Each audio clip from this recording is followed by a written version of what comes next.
amazing story of survival. The kidnapping unfolds as another shopper walks by. The video is haunting. Monday, September 4th, 2017, just after 11:30 p.m., Carrollton, Georgia. A young woman walks into a grocery store. 11 minutes later, she heads back to her car. As she exited the store, the unthinkable happened. She has no idea that she's being followed by a stranger who sneaks up on her, forces her into the passenger's seat, then disappears out of the parking lot.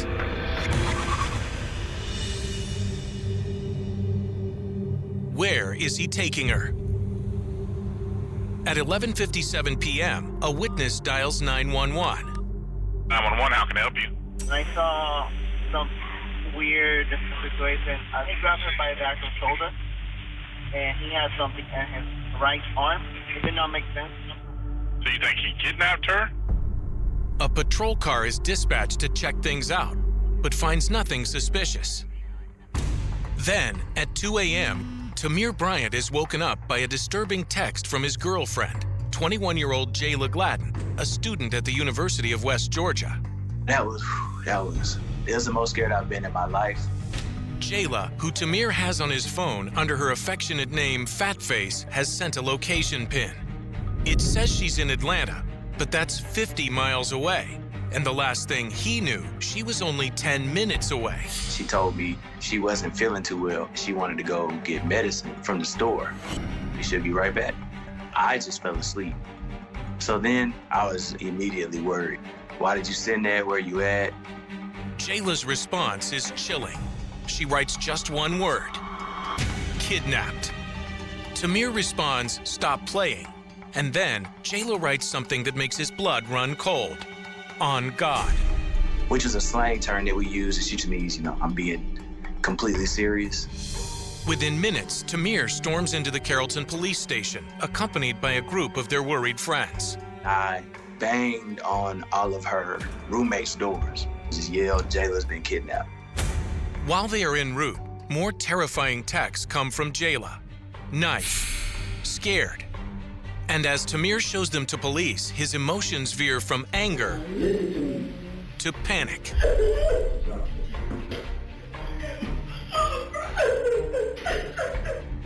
Then, things get even worse.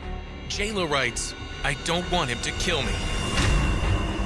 Now, police know the clock is ticking. I said, I've got to find her quick before something bad happens. By 2:30 a.m. on September 5th, authorities in both Carrollton and Atlanta, along with the Secret Service, are all frantically searching for Jayla. We were just moving as fast as we could to try to save her life.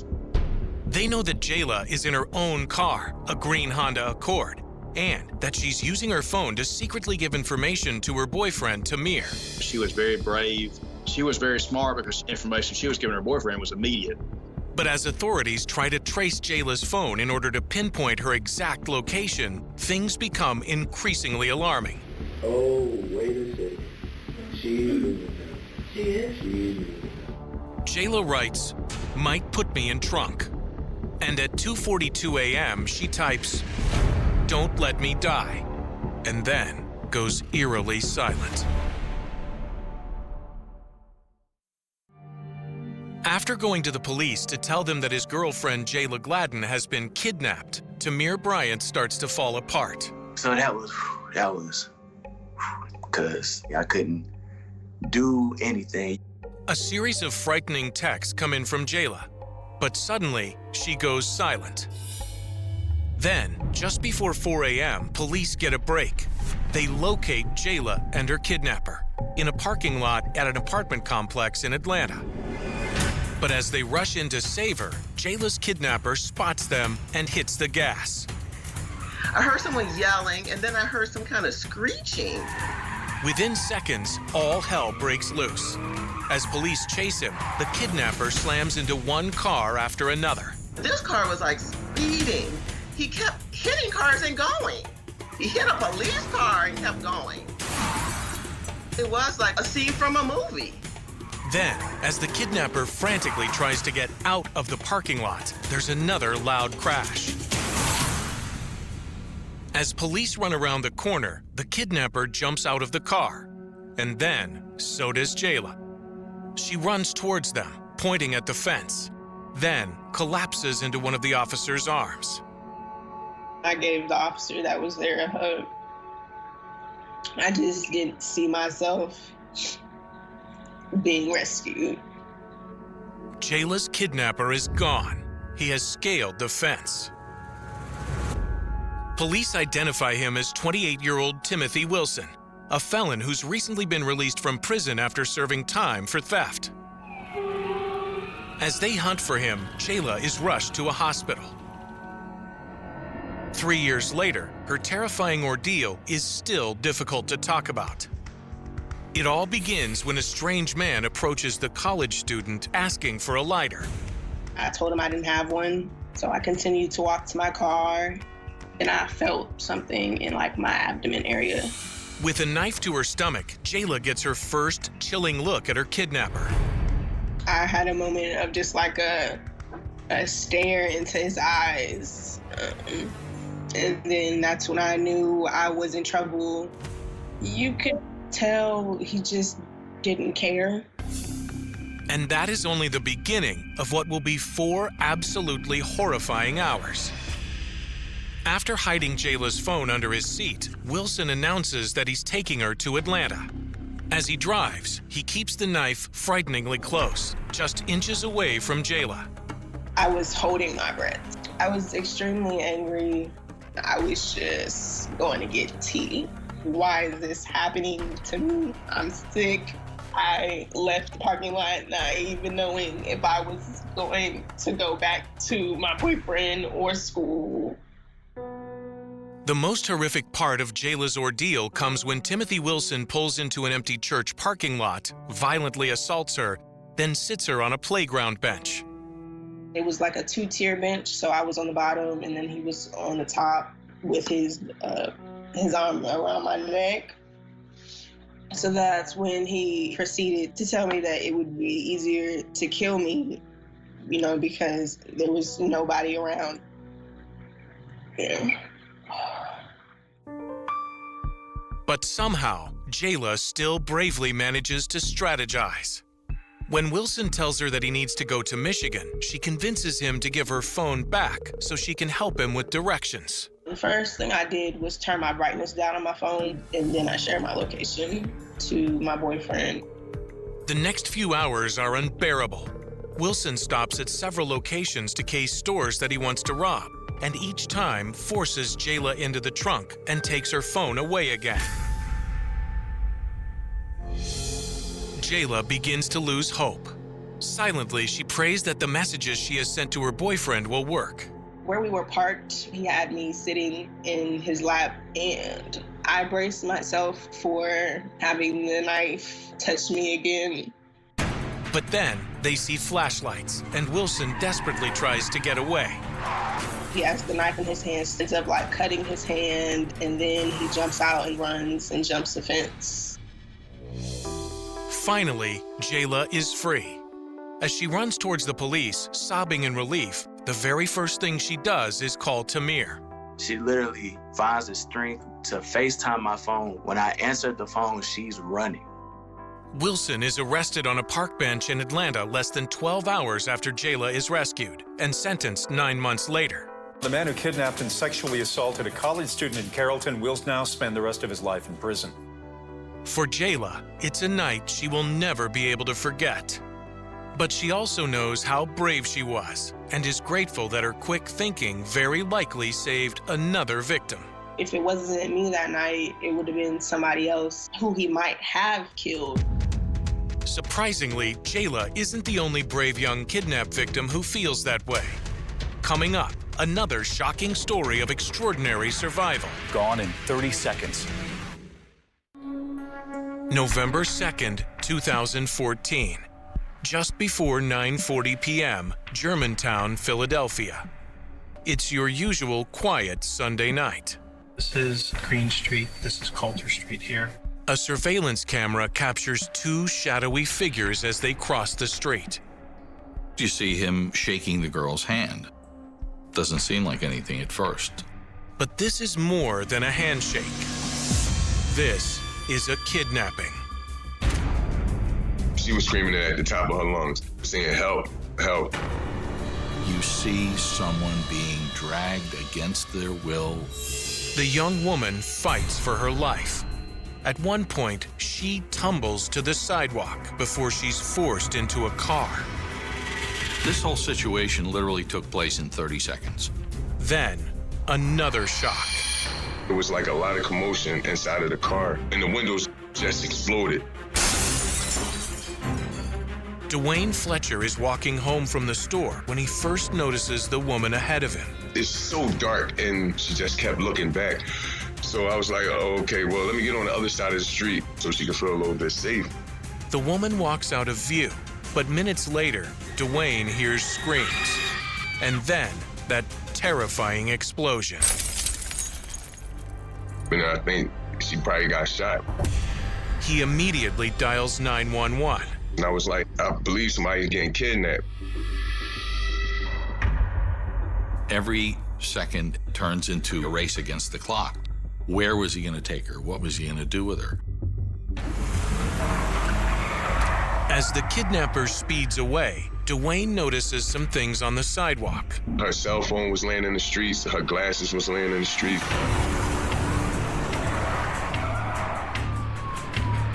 Perhaps the woman left them behind as clues. Police can't find any bullets or casings, so they don't think she was shot.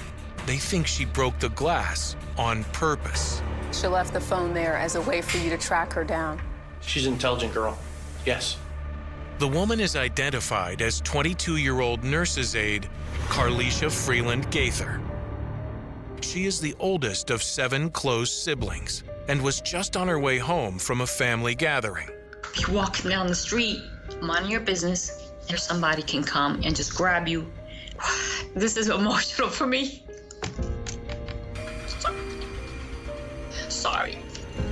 How is it possible that in just 30 seconds, she's gone? At this point, only one thing seems clear. Carlisha is fighting for her life. This girl was very brave and attempted to do whatever she could to fight back. But where has she been taken? By Monday, November 3rd, a massive manhunt is underway to find her, and video of her chilling abduction makes worldwide news. The woman was dragged down the street in Philadelphia. Carlisha Freeland Gaither, son ravisseur présumé, est recherché par l'État. Police and Carlisha's family plead for help. Just give her back, please, give her back. It's every parent's worst nightmare. As a parent, your biggest fear is for someone to hurt your child. You always want to protect them. And the moment that you can't,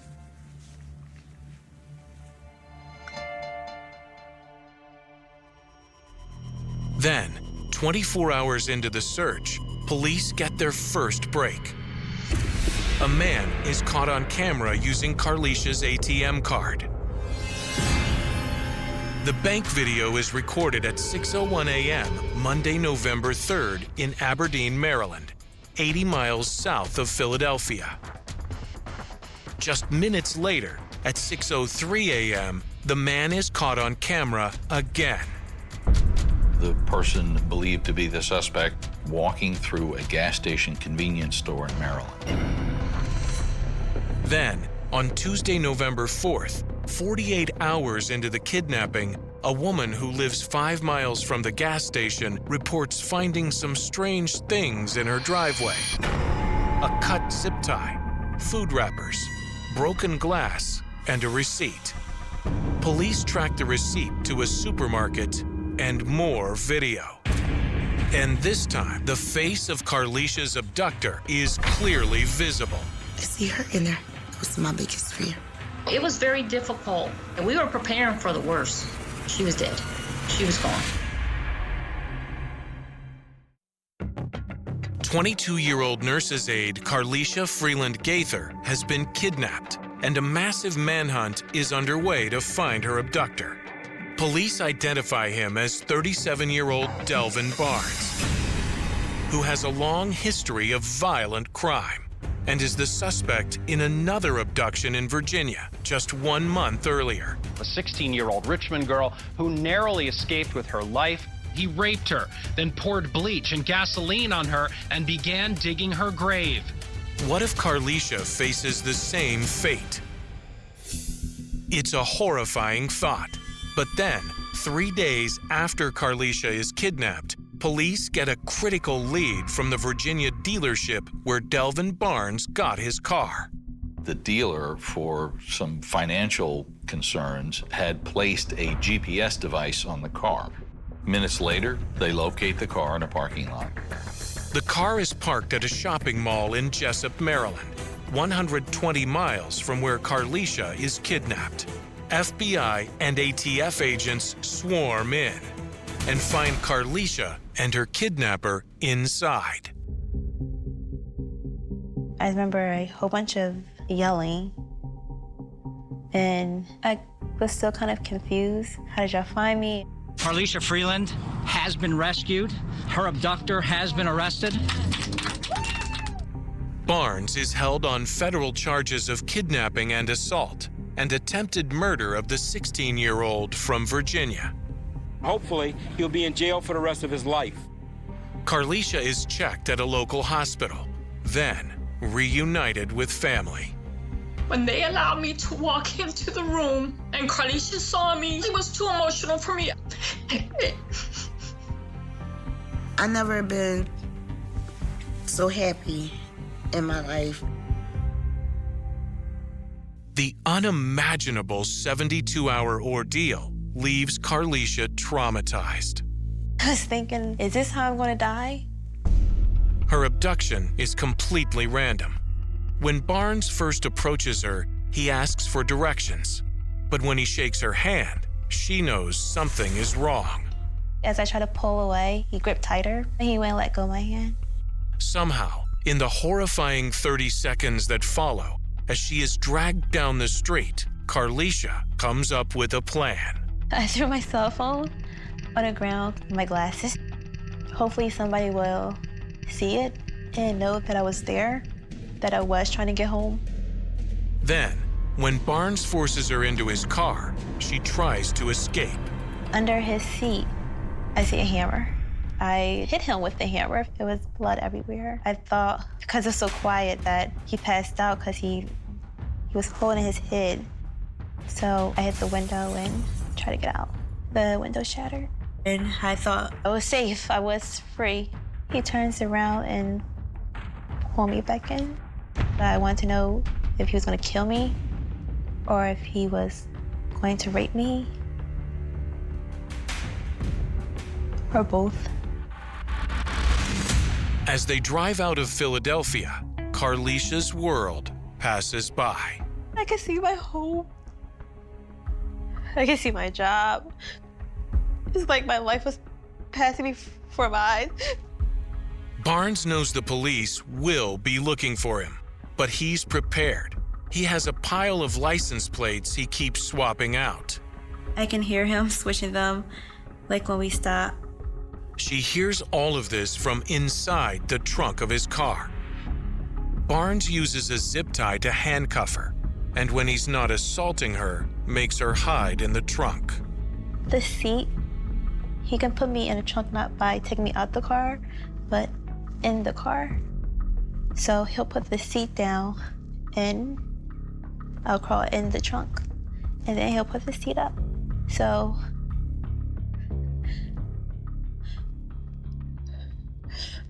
sorry. In 2016, Barnes is sentenced to 35 years. It's difficult for Carlisha's family to see him in court. The evil things that he's done to people, it's hard. Carlisha is now a mom. Barnes is a parent too, and she wishes she could say something to his daughter. Sorry. I'm sorry she had to see that. And remarkably, this brave young woman says she's glad Barnes picked her I'm happy he chose me, because when I think about somebody else, I wouldn't want to put them through that.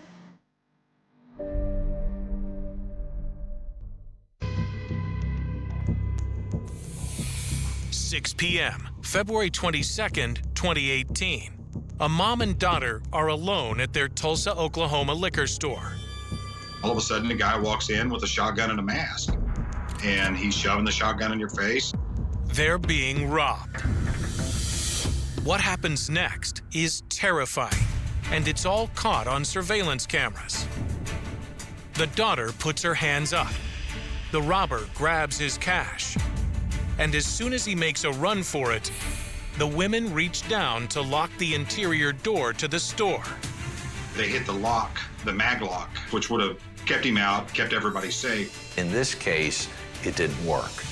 Somehow, the wrong door has locked. The front door is locked, not the inside door. So when he hit that front door, he kind of bounced off the front door because it did shut and it did lock. So he gets back in. Panicked, the women duck behind the counter, grabbing the guns they keep for protection. They pointed the guns at him. They gave him an opportunity to give up, and he kept aggressing them. That's when the women turn the tables on their attacker. The shooting starts. I mean, it turned into just a maelstrom. You've got the two women there fighting for their lives. It's absolute madness. Glass shatters. The robber is injured, and his gun drops to the floor. Now he's angry. As the daughter frantically dials 911, he breaks through the broken glass and goes after the mother's gun. He's attempting to wrestle the gun away from her and then pistol whips her. Took the gun away from her. Desperate to protect her mom, the daughter shoots at him. Caller's mother shot the suspect, and the caller had to shoot the suspect as well. With the mom's cocked gun in his hand, the robber turns back to the register. And now he's looking to fire the gun point-blank range at the daughter. She cowers in terror, but isn't giving up. We're fighting back, and we're gonna die trying. What happens in the next few minutes is chilling. And it's a day that Ashley Lee and her mom, Tina Ring, will never forget. The day they almost lost each other. Her eyes were just wide open and just looking at me, scared to death. I don't remember the gunshots. You sit back and you would play it over and over and over. You know, it was Mom. It's also a day that will stun investigators. It is absolutely heroic. Whenever there's a raging gunfight, very rarely do all of the bullets go where they're intended. The laws in Oklahoma make it one of the easiest states in the country to legally carry a gun.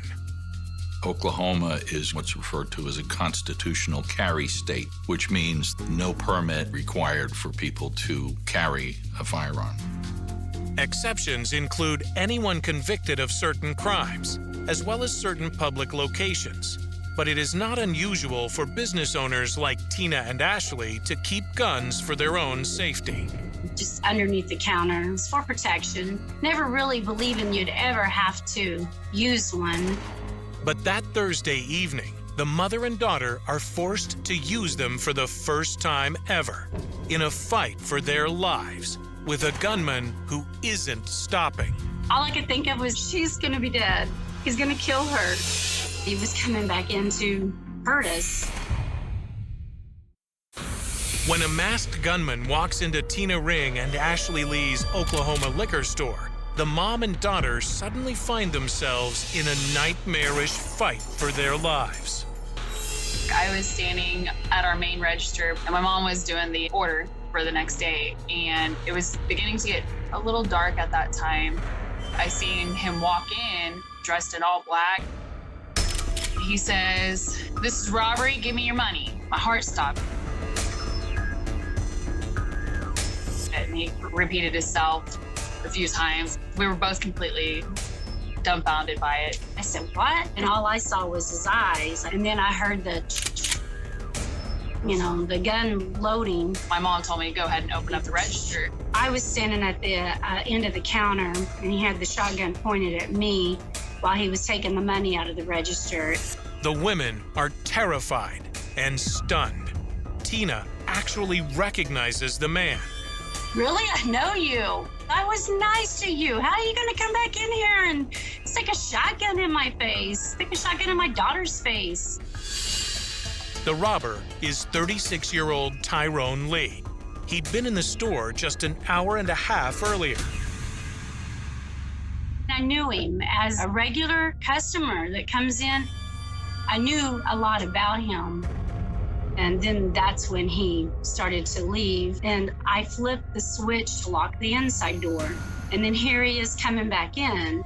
I knew it wasn't over. He's coming back to hurt us. I reached up and I shot him in the chest, and then he took off again. The outside door is still locked, so Tyrone can't get out. Tina is still shooting him. Then he turns around and punches his way through the glass. He's lunging at me, trying to take my gun. He was holding my hand, trying to point my gun at Ashley. And all I could think of, if I don't empty this gun, she's gonna be dead. He's gonna kill her. Terrified for her daughter's life, Tina desperately tries to empty the gun's bullets. I pulled myself down to the ground and I started just pull the trigger, pull the trigger, pull the trigger, pull the trigger, pull the trigger. I mean, my finger was completely purple. She's got blood pouring down her head and all over her face. It's like, you know, he's gonna kill her. You know, and then I'm next. I wanted to protect her, but that's when I shot him in the back. And then he went around the counter. She ducks and he leans over. I saw him, heard the click of my gun pulling the trigger on her. I'm screaming, "It's empty, it's empty, it's empty." That was hard. I didn't know whether I was gonna die. My kids were gonna be without a mom. Then their wounded attacker suddenly falls to the ground. So I grab her, just wanting to get her out of here. Tina and Ashley dash across the street to safety, and Tyrone also tries to escape. He grabs what little cash that he got, and he took off running, got into his car. Police chase after him, and it doesn't take long to track him down. He ends up wrecking his car because he had been shot so many times he was losing quite a bit of blood. Hospitalized and in police custody, Lee is quickly pinned as the elusive armed robber police have been chasing for months, responsible for at least 10 other holdups in the area. One guy robbing a bunch of different types of businesses, hitting multiple times in a week, and he always had a mask on and always used a shotgun. Once he's caught, Lee is cooperative. The father of 5 tells police that he's addicted to drugs, and he started the robberies after finding the sawed-off shotgun in a dumpster. From jail, he apologizes to Tina and Ashley, who shot him 5 times as they desperately tried to protect each other. I just did the wrong thing. Obviously, it's easy to be apologetic when you're full of holes, but I thought he was believable. In May 2019, Lee is sentenced to 22 years in federal prison after pleading guilty to 4 counts related to robbery. And victims from his other holdups start coming in to Tina and Ashley's liquor store. Multiple victims that he terrorized while he was robbing them. And they talked to me and thanked me. And it's like, at least we know that he's off the street and he's not hurting anybody anymore. He said he wasn't going to stop until he was caught or dead. Police call the mother-daughter duo's actions remarkable. Brave and courageous are understatements. It's kind of humbling to watch when you see normal people rise to the occasion that you think, you know, this is only what trained warriors do. It's nothing short of heroic. But the women say they're just glad to be alive. The next day, I didn't want to watch the video, and my husband, you know, watched it and starts bawling his eyes out. You know, he's like, I almost lost my wife. So it was really hard for him. I appreciate our lives more. I'm glad I saved her life. I'm glad she saved my life. He could have killed us both. I almost feel like we had like another entity in here with us that was protecting us and making us as one. We were just protecting each other. I'm just so glad that she got to go home to her children. I feel proud that we're here. Coming up next, another brave woman stands up to her attacker. She just grabs hold of this guy. April 24th, 2019. It's a quiet summer afternoon in mid-city New Orleans. But when a young man stops to talk to an instructor at a local martial arts studio, an unexpected, tense, and dangerous confrontation unfolds, with surveillance cameras rolling. This all begins when a young man pulls up on his bike. This is nothing out of the ordinary. He starts asking her questions having to do with the martial arts class. She pulls out her phone. They're just chatting. But then, the man does something shocking. He snatches her phone right out of her hand. But this story doesn't end there. Boy, was he in for a rude awakening. He did not realize that that woman was a martial arts instructor. This thief has picked the wrong woman to mess with. If he would have looked up, he would have saw that it was the New Orleans Kickboxing Club. And he was talking to the master. And this teacher is not gonna let this happen. She immediately jumps into martial arts defensive mode. She grabs hold of this guy's shirt. She's using her training to protect herself. She moved in an instant. She had him by his shirt, and she pulled him back. She had him in a headlock. The kickboxing teacher is Meredith Livingood. It all begins around noon, on what should have been just another routine day. I had my first personal training client of the day, just about to get started, when a guy walked up to the door. At first, she thinks nothing of it. Pretty common that when people are walking by the studio, they usually peek in, and he just seemed like a teenager who might be interested in classes. Meredith being Meredith, she walks up to him, she talks to him about all the different classes they have, all the different programs he can join. I started showing him on the Instagram all the class schedules and pricing and trying to gauge his interest. But then, with one quick, casual swipe of his hand, things take a shocking turn.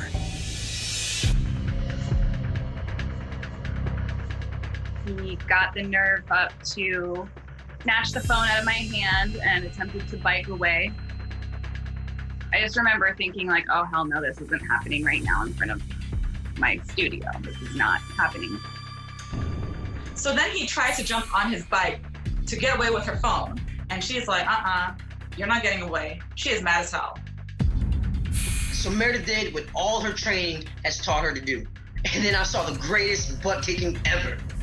Meredith, who first started training in martial arts when she was 8 years old, quickly gets the man off his bike. I was able to separate him from the bike. The bike fell to the ground, and I was able to get him from behind. He kind of went limp in my arms and got my phone out of his hands, threw that to the ground. And that's when things get scary. With the man's bike on the ground, Meredith's student comes out to see what's going on. And then the man starts making threats. I'm sort of herding him away from the studio, away from the bike. I was just shouting at him to go away, get the police out of here. And the farther that he got from the bike, the more aggressive he became and started yelling that he had a gun. And if he does pull a weapon, things could easily escalate. We're in a precarious situation here. If he decides to use that firearm, not only is she at risk, but everyone else around her now is at risk. Watching from upstairs, the building's property manager, Lo Floyd, realizes that the confrontation has taken a dangerous turn. The thing that brought me running outside was I saw the kid reach for his waistband. Anybody who reaches for their waistband, that's a clear threat. I don't care who you are. So I grabbed my bat that I keep by my door and I went out running. With the tension mounting and more people running outside, there's no telling what will happen next. When a man on a bike approaches a martial arts studio in New Orleans and tries to steal an instructor's phone, the scene quickly turns into a tense standoff. When he grabs her phone and then tries to take off, she just immediately jumps on him. So it goes to show that being trained in the martial arts comes in very handy. She wrestled her phone away, she threw it off to the side, and then she punched him in his head and it pushed him away. But as Meredith Livingood bravely fends off her attacker, things get dangerous. He kind of gestured towards his waistband and said that he had a gun. Well, he's not backing up, and she is not backing down. And she had a student at the time, so anything could happen. I was definitely trying to stay between the guy and the student, and I realized the farther that he got from his bike, the more he was escalating. He started to, puff up a little more and seem more angry. At the same time, Lo Floyd, the building manager, has raced outside with a baseball bat. So now things have gotten so intense. You have this guy with a baseball bat, you have a guy who's saying that he has a gun, and you have these two women who are just pissed off. This has become totally escalated. So intense to watch. But to everyone's relief, the man just seems to want to get back on his bike. This kid that is scared and realized he made a horrible, horrible judgment and just wanted to get out of there. He was trying to do anything to get back to his bike. By the time I made it out with my bat, the kid has already grabbed the bike and he's now riding away. By now, Lowe's maintenance man has also joined the crowd, who is confronting Meredith's attacker. And as he finally races off on his bike, they still don't know if he was really armed or not. So the frightening thing about situations like this is that you don't know what these people are capable of. You don't know what's going to happen when they're so angry. It's really, really scary to be in it and to watch it. I mean, as impressive as her tough actions were, she was really lucky. Still, emotions run high. She still has that real tense look on her face, that she was still caught in the moment. It was like a guard dog look. What's interesting from a psychiatrist's point of view is that these are two opposing means of violence. With martial arts, specifically Taekwondo, you learn discipline, you only use aggression, as needed. Whereas with youth who commit a lot of crimes, aggression is something they use for personal gain. This young man on a bike is trying to use aggression to get something, whereas this woman is using violence to protect herself. In the end, with the would-be robber out of sight, Meredith decides the best thing to do is just let him go. The biggest concern, of course, is just that, nobody got hurt. And the assembled crowd agrees to put the incident behind them without calling the authorities. Nothing got stolen, nobody got hurt. So, I didn't really know what the point of calling the cops at that point was. No one thought to call the cops because we didn't need the cops. Cops get called when there's a situation. We no longer had one. Meredith took care of that. And with the danger past, Meredith decides to go right back to work. We all had some adrenaline still put. Used to channeling that into my workouts. So we just right away went back to class. That's when Lo Floyd realizes that he has recorded the whole encounter on his surveillance cameras. I look over at her and I tell her, we got all of that on camera. And her face went from mean to normal again. And she looked at me and she was like, wait, you have that on camera? I wanted to see what happened exactly. And I was definitely happy to see that there was some actual martial arts. And it's not long before those martial arts moves go viral. A man tries to rob a woman in Mid-City, but boy, was he in for a rude awakening. And Meredith is called a hero, especially by other women. Women love to see other women fighting back and standing their ground. And women love to support other women who are strong. So I can see why this resonated with a lot of people. One lady in particular who told me that she had been scared to go out and hadn't been going out for months. And then when she saw that, that gave her the confidence to go back out. And that made me feel great that my experience had given somebody else more confidence to enjoy their life more fully.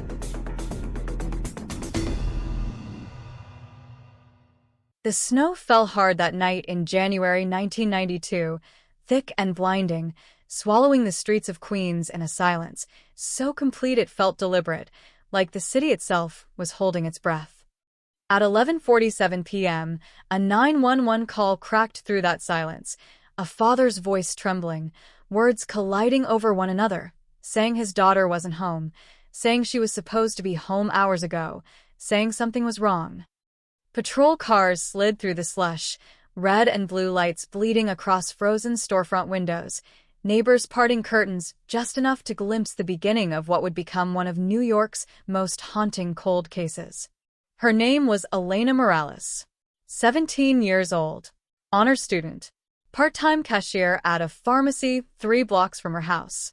The kind of girl teachers described as quiet but bright, the kind neighbors trusted to babysit their kids. She left work at 8:32 p.m., clocked out on a machine that would later become Exhibit A, smiling at a coworker who would swear for decades that nothing seemed out of place. She walked into the storm wearing a navy wool coat, a knitted scarf her mother had made, and white sneakers that were never found. The route home was simple. Straight down Roosevelt Avenue, left at the bakery, 2 blocks past St. Mary's Church. 10 minutes, even in the snow. She never made it. By dawn, missing person flyers were already being photocopied in the Morales kitchen. By noon, the story was on local radio. Teen vanishes in blizzard, the headline read. By evening, detectives were knocking on doors, boots heavy with salt and ice, asking the same questions over and over. Did you see her? Did you hear anything? Did a car slow down? Did a stranger linger too long? Nothing. No screams. No witnesses. No signs of a struggle. Just snowfall, relentless and erasing, burying whatever truth might have been left behind on the pavement. 3 days later, a sanitation worker found her backpack in a dumpster behind an abandoned laundromat 6 blocks from her route home. Inside, her school notebooks, her wallet with $32 untouched, a folded photograph of her family. No blood. No torn fabric. No fingerprints that didn't belong. It was as if someone had placed it there carefully, deliberately, like a message without words. The NYPD called it suspicious. The community called it terrifying. Search parties combed alleyways and vacant lots. Divers dragged a nearby canal. Helicopters swept infrared beams over rooftops. The snow melted. The city resumed its rhythm. But Elena did not come home. Weeks turned into months. Leads thinned. Rumors thickened. A blue sedan seen idling near the pharmacy. A man arguing with someone on the payphone outside the bakery. An anonymous tip claiming she'd run away with an older boyfriend. A theory detectives quickly dismantled when they found her diary. Pages filled with college plans and mundane teenage worries. Nothing hinting at escape. Then came the family friend. His name was Daniel Harper. 42 years old in 1992. Accountant. Divorced. A familiar face at Morales family barbecues. The man who brought store-bought cheesecake and laughed too loudly at his own jokes. He had known Elena since she was a child. Had helped her with math homework. Had once driven her and her mother to the airport when their car wouldn't start. He was also one of the last people to see her alive. At least, that's what he would later say. In his original statement, Daniel told detectives he had been home alone that night, watching a Knicks game, the storm keeping him inside. No one could confirm it. No one could deny it. He passed a polygraph, barely. The results were deemed inconclusive. His name slipped quietly to the bottom of a growing stack of persons of interest. The case cooled. By 1994, it was officially labeled a cold case. Elena's photo faded in the pharmacy window. Detectives transferred.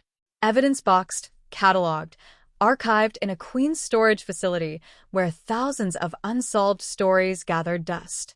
But cold did not mean forgotten. Elena's mother called the precinct every January 12th, the anniversary of the disappearance. Every year, the same question. Is there anything new? Every year, the same answer. We're still looking. Behind the scenes, technology was evolving. DNA science advancing in leaps that 1992 investigators could never have imagined. Tiny fragments once dismissed as unusable were now potential gold mines. In 2005, a young detective named Marissa Cole reopened the file as part of a backlog initiative. She was 30 years old, younger than Elena would have been. She read every page, studied every photo. She noticed something small, something overlooked. Inside the backpack, tucked in a seam near the zipper, lab technicians in 1992 had found a single strand of hair. No root, no immediate value at the time. It had been preserved anyway, sealed in plastic, labeled, stored. Detective Cole sent it for reanalysis. Years passed before the technology caught up to the evidence. The hair yielded mitochondrial DNA, not enough for a direct match in early databases, but enough to establish maternal lineage. It didn't match Elena. It didn't match her mother. It belonged to someone else. The question was simple. Who? The answer would take another decade. In 2018, forensic genealogy entered the investigative arsenal, a technique that had begun cracking cold cases across the country. Detectives uploaded the mitochondrial profile to a public genealogy database, searching for distant relatives who had voluntarily submitted their DNA in hopes of tracing ancestry. Weeks of silence followed. Then, a hit. A partial familial link to a woman in Ohio. Investigators built a family tree branching outward, backward, sideways. Names layered over names. Cousins. Aunts. Brothers.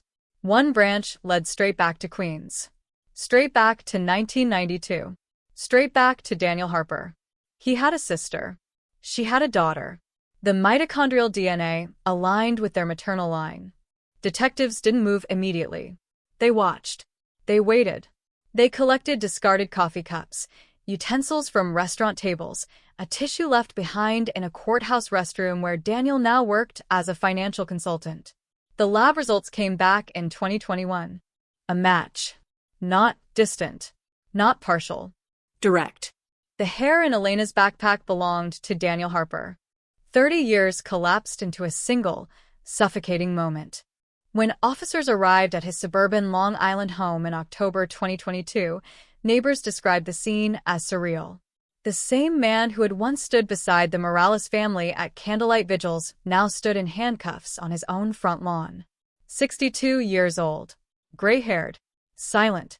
The headline the next morning detonated across the city. New York 1992 cold case breakthrough. Family friend charged after 30 years. Shock doesn't begin to describe it. Reporters replayed old footage of Daniel comforting Elena's parents, attending fundraisers, speaking softly about hope. The narrative twisted violently, reshaping 3 decades of memory into something sinister. Prosecutors alleged that on the night of the blizzard, Daniel had offered Elena a ride home, that she trusted him, that somewhere between the pharmacy and Roosevelt Avenue, something snapped. The exact sequence remains sealed in court documents, but investigators believe the crime occurred inside his vehicle, concealed by the storm, shielded by familiarity. But there is one detail that still fractures the case. Elena's body has never been found. Despite the DNA, despite the arrest, despite the charge of second-degree murder filed in Queens Supreme Court, there is no gravesite, no physical remains, no definitive reconstruction of her final moments. Daniel Harper has pleaded not guilty. His defense argues contamination, argues secondary transfer, argues that a strand of hair proves proximity, not murder. They point to the absence of a body as reasonable doubt.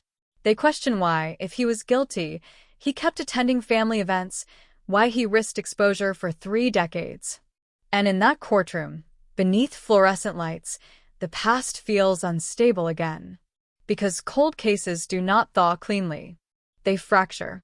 They distort. They reveal just enough to reopen wounds, but not always enough to close them.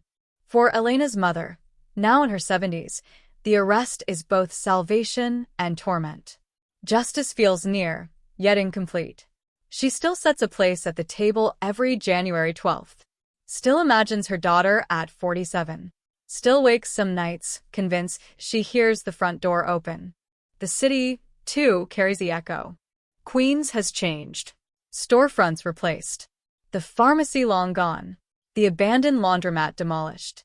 But beneath new asphalt and fresh paint lies the memory of a blizzard that swallowed a girl whole. A cold case cracked. A family friend charged. And a question that refuses to die. Where is Elena Morales? Because until that answer surfaces, until the earth gives up what it has kept hidden for 30 years, this story does not rest. It lingers in snowstorms, in quiet streets, in the uneasy understanding that sometimes the danger was never a stranger in the dark. Sometimes it was the man standing beside you in the light. The arrest did not end the silence, it sharpened it. In the days after Daniel Harper was led away in handcuffs, Queens felt suspended between vindication and dread, as if the city had exhaled too soon. News vans line the street outside the Morales home again, just like in 1992, cameras pointed at the same front door now weathered by 3 decades of waiting. Reporters repeated the headline, "Cold case breakthrough, family friend charged after 30 years," but beneath the bold letters there was a tremor of uncertainty, because one truth remained stubborn and raw: there was still no body, no grave.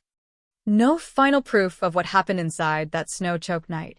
Inside the evidence room at one police plaza, technicians reopened boxes sealed with tape yellowed by time.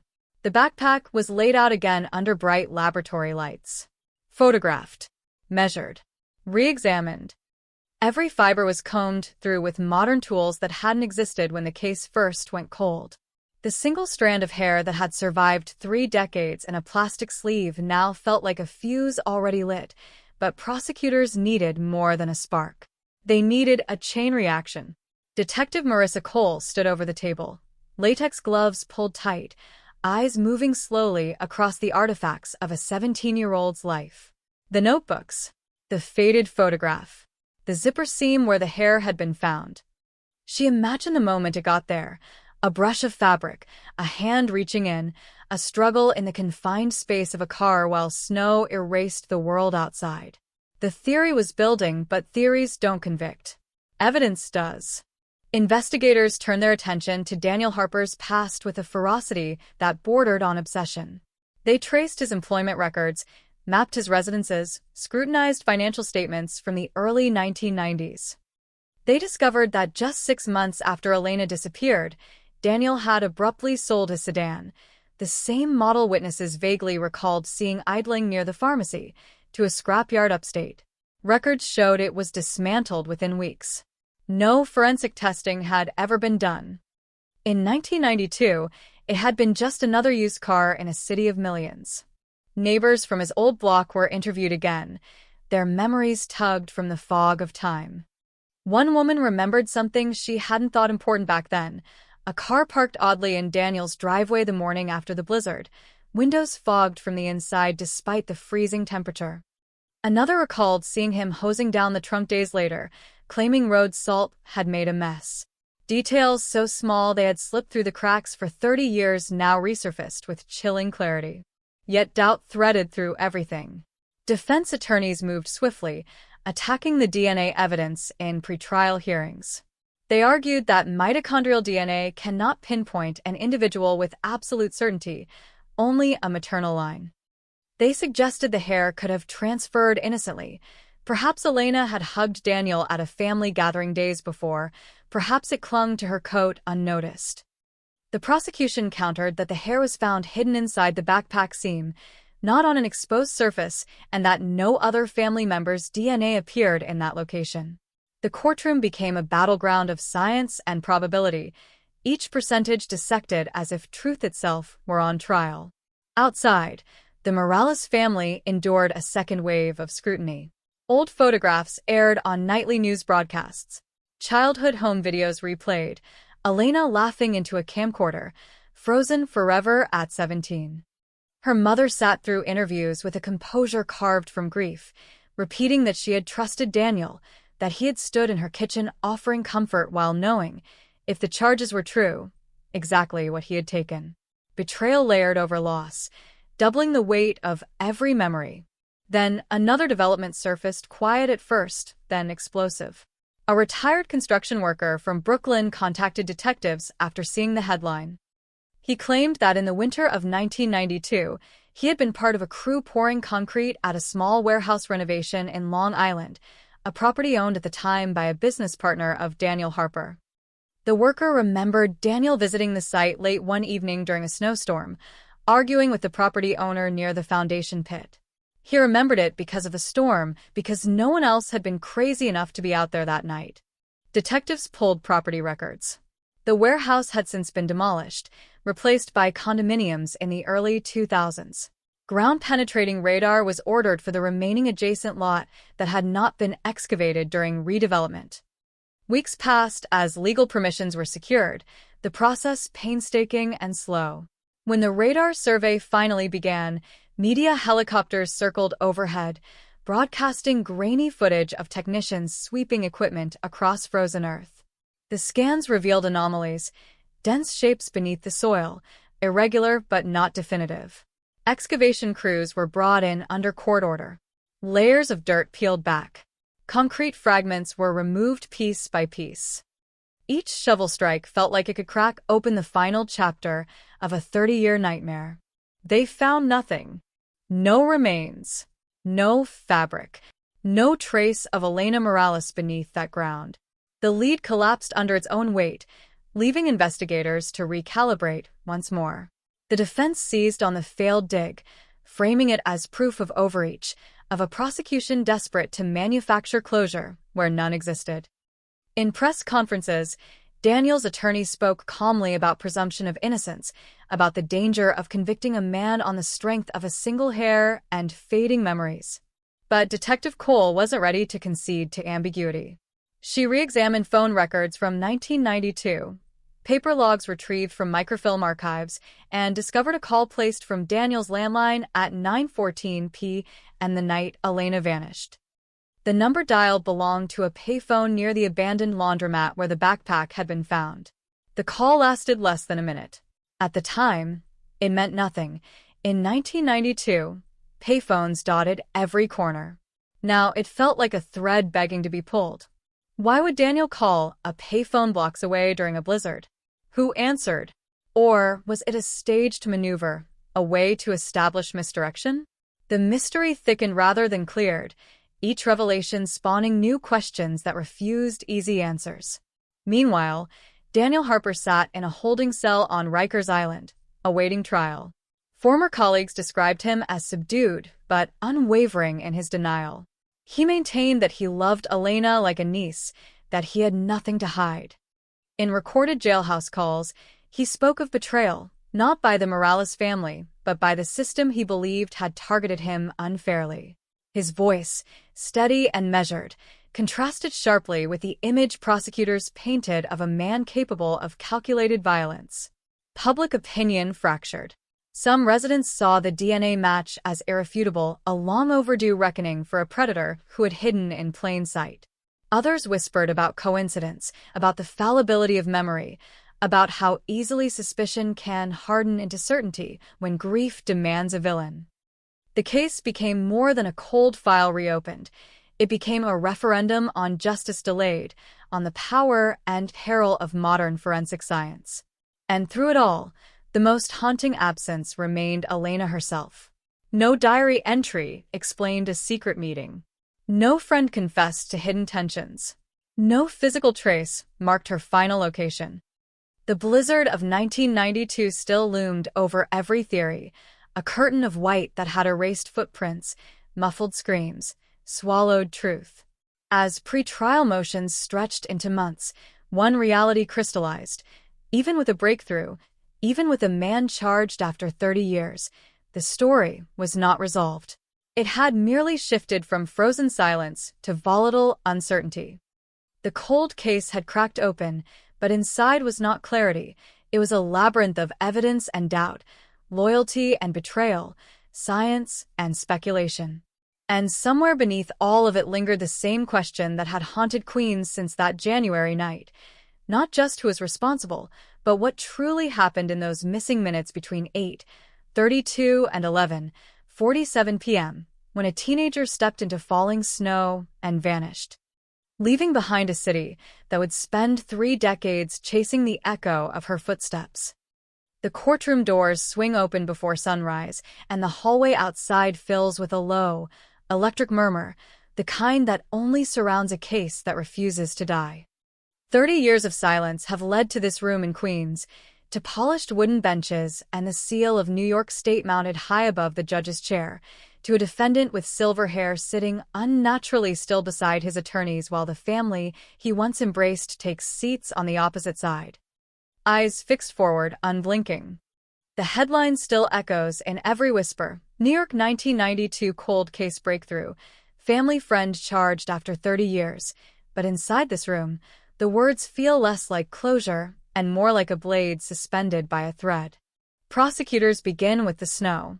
They project grainy footage from January 12, 1992, archival weather reports showing the blizzard sweeping across Queens, wind gusts clocked at 30 miles per hour, visibility near zero by 9 o'clock. The storm, they argue, was not just background, it was opportunity. Streets empty. Witnesses scarce. Footprints erased in minutes. A perfect cover for someone who knew the neighborhood, who knew Elena's routine, who could approach her without raising alarm. They lay out the timeline in sharp, deliberate strokes. Elena clocks out at 8:32 p.m. A coworker watches her step into the snow alone. At 9:14 p.m., a call is placed from Daniel Harper's home phone to a payphone near the abandoned laundromat where her backpack would later surface. At 11:47 p.m., her father dials 911.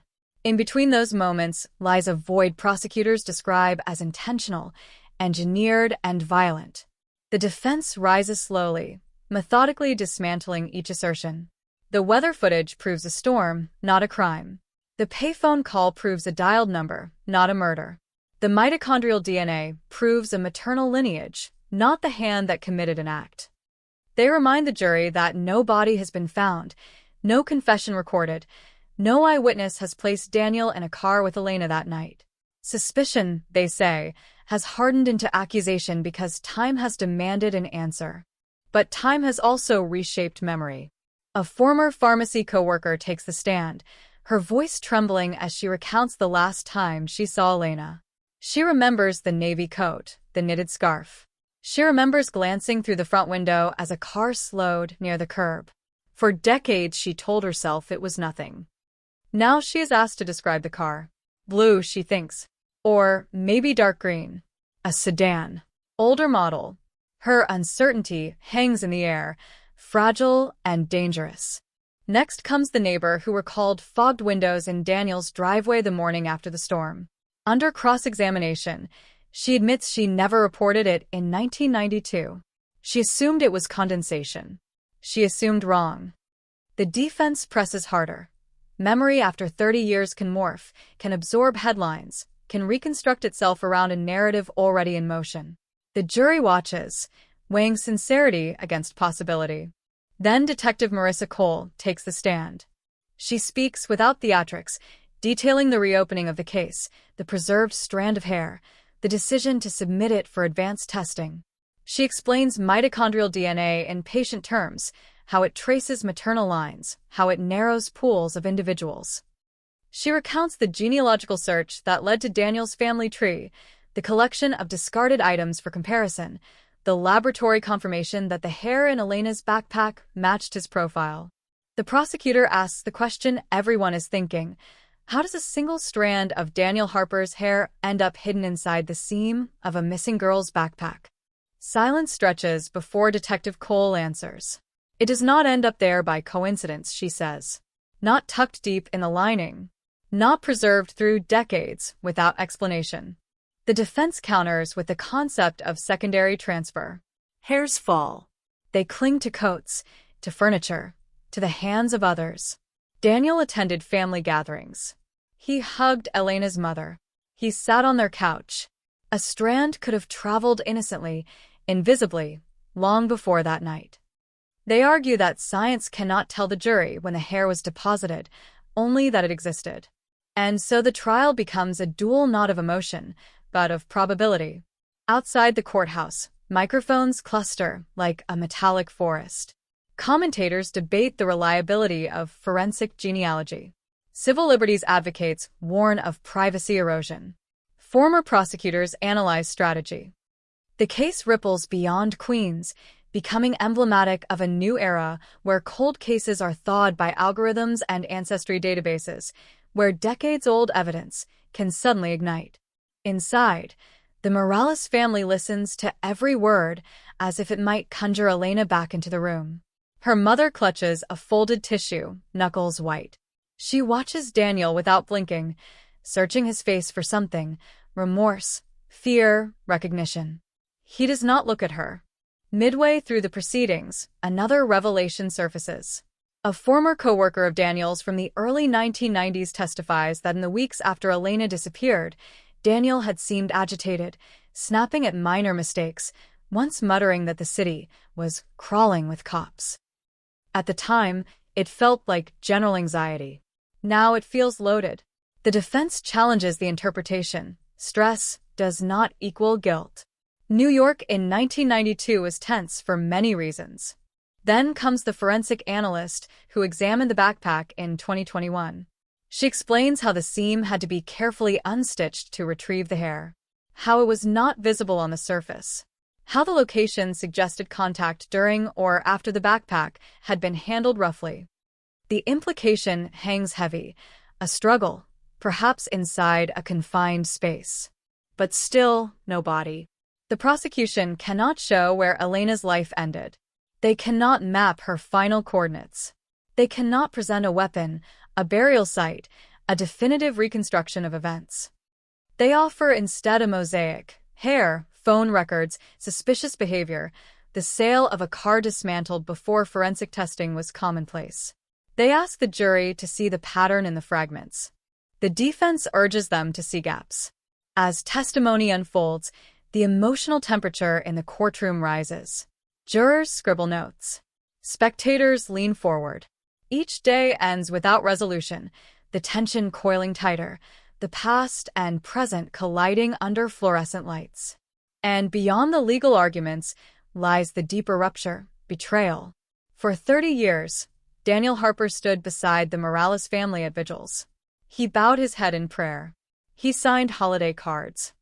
If the prosecution is right, then every gesture was a performance layered over a secret so dark it reshaped an entire community. If the defense is right, then a grieving family has redirected its pain toward an innocent man because science offered a name when grief demanded one. The trial moves toward its climax, but certainty remains elusive. Elena's room in her parents' house has been preserved almost exactly as it was in 1992, posters faded, textbooks stacked on a desk she never returned to. Her absence has become architecture, built into the structure of their lives. The courtroom cannot erase that.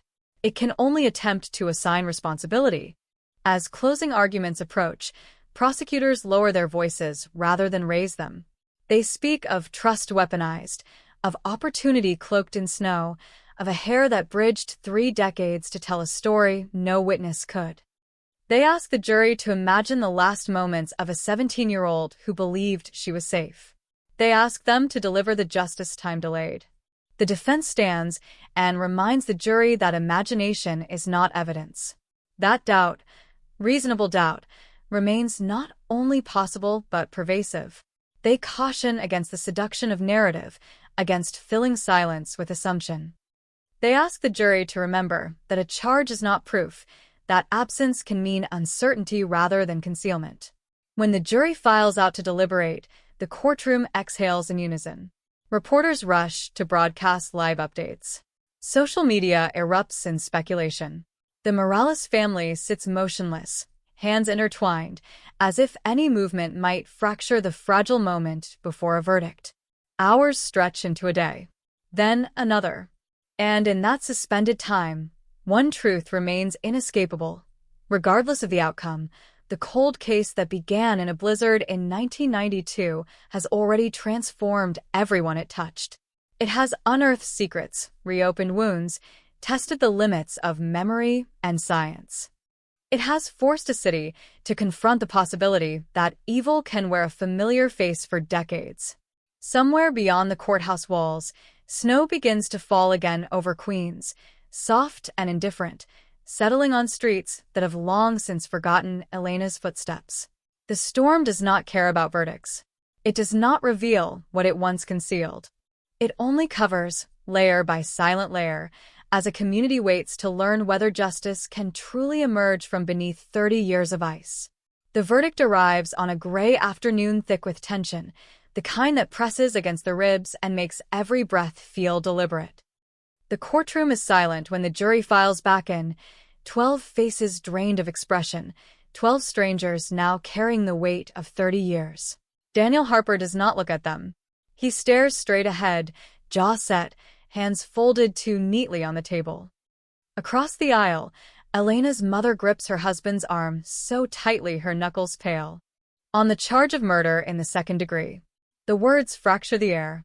Guilty. It does not sound loud. It does not echo. And yet it detonates. A sharp inhale ripples through the room. Elena's mother folds forward, a sound escaping her that is not quite a sob, not quite relief. Daniel's face barely moves, but his shoulders drop a fraction, as if a weight long carried has finally shifted. Not lifted, just shifted. The defense immediately requests that the jury be polled. One by one, each juror confirms the verdict. Guilty. Guilty. Guilty. 30 years after a girl vanished into a blizzard, a courtroom has spoken. But even in that moment, victory feels incomplete. Because there is still no body. Reporters swarm the courthouse steps within minutes. Historic cold case conviction. Family friend found guilty after 3 decades. Cameras capture Elena's parents emerging into a forest of microphones. Her mother's voice trembles, but does not break. We waited 30 years to hear that word, she says. Guilty. She does not smile. There is no celebration. Only exhaustion carved into her features. Daniel Harper is led back into custody, now not as an accused man, but as a convicted killer awaiting sentencing. His attorney announces an immediate appeal, citing reliance on mitochondrial DNA, circumstantial evidence, and prejudicial media coverage. The battle, they insist, is not over. Inside the courtroom, long after spectators have left, Detective Marissa Cole stands alone for a moment, staring at the empty witness stand. The case that defined her career has reached a legal conclusion, yet it feels strangely unresolved. She knows what the headlines will say. She also knows what remains missing. In the weeks that follow, prosecutors push for the maximum sentence. They describe a calculated predator who exploited trust, who relied on a snowstorm to erase his crime, who stood beside grieving parents for decades while concealing the truth. They argue that the absence of a body is not a weakness, but evidence of deliberate concealment. The defense counters with lingering doubt. They emphasize that no forensic evidence places Elena in Daniel's car. No blood. No fibers. No physical remains tying him directly to an act of violence. They argue that the jury was swayed by emotion, by the seduction of a narrative that fit too neatly after years of frustration. At sentencing, Daniel is given 25 years to life. He speaks only once. I did not kill Elena Morales, he says, voice steady, almost clinical. I pray that one day the truth is found. The statement lands like a stone dropped into still water, no splash, just widening ripples of uncertainty. He is transferred upstate to begin his sentence, disappearing behind walls of concrete and razor wire. The Morales family returns home, carrying a verdict that feels heavy rather than triumphant. Justice, they discover, does not erase absence. It does not answer where. It does not answer how. And then, just as the city begins to settle into the idea that the cold case is finally closed, a letter arrives. It is addressed to Detective Cole, postmarked from Albany County. Inside, a single page written in block letters. You have the wrong place. No signature. No return address. No further explanation. The handwriting is compared to Daniel's known samples. Inconclusive. The prison mail logs confirm he sent no such letter.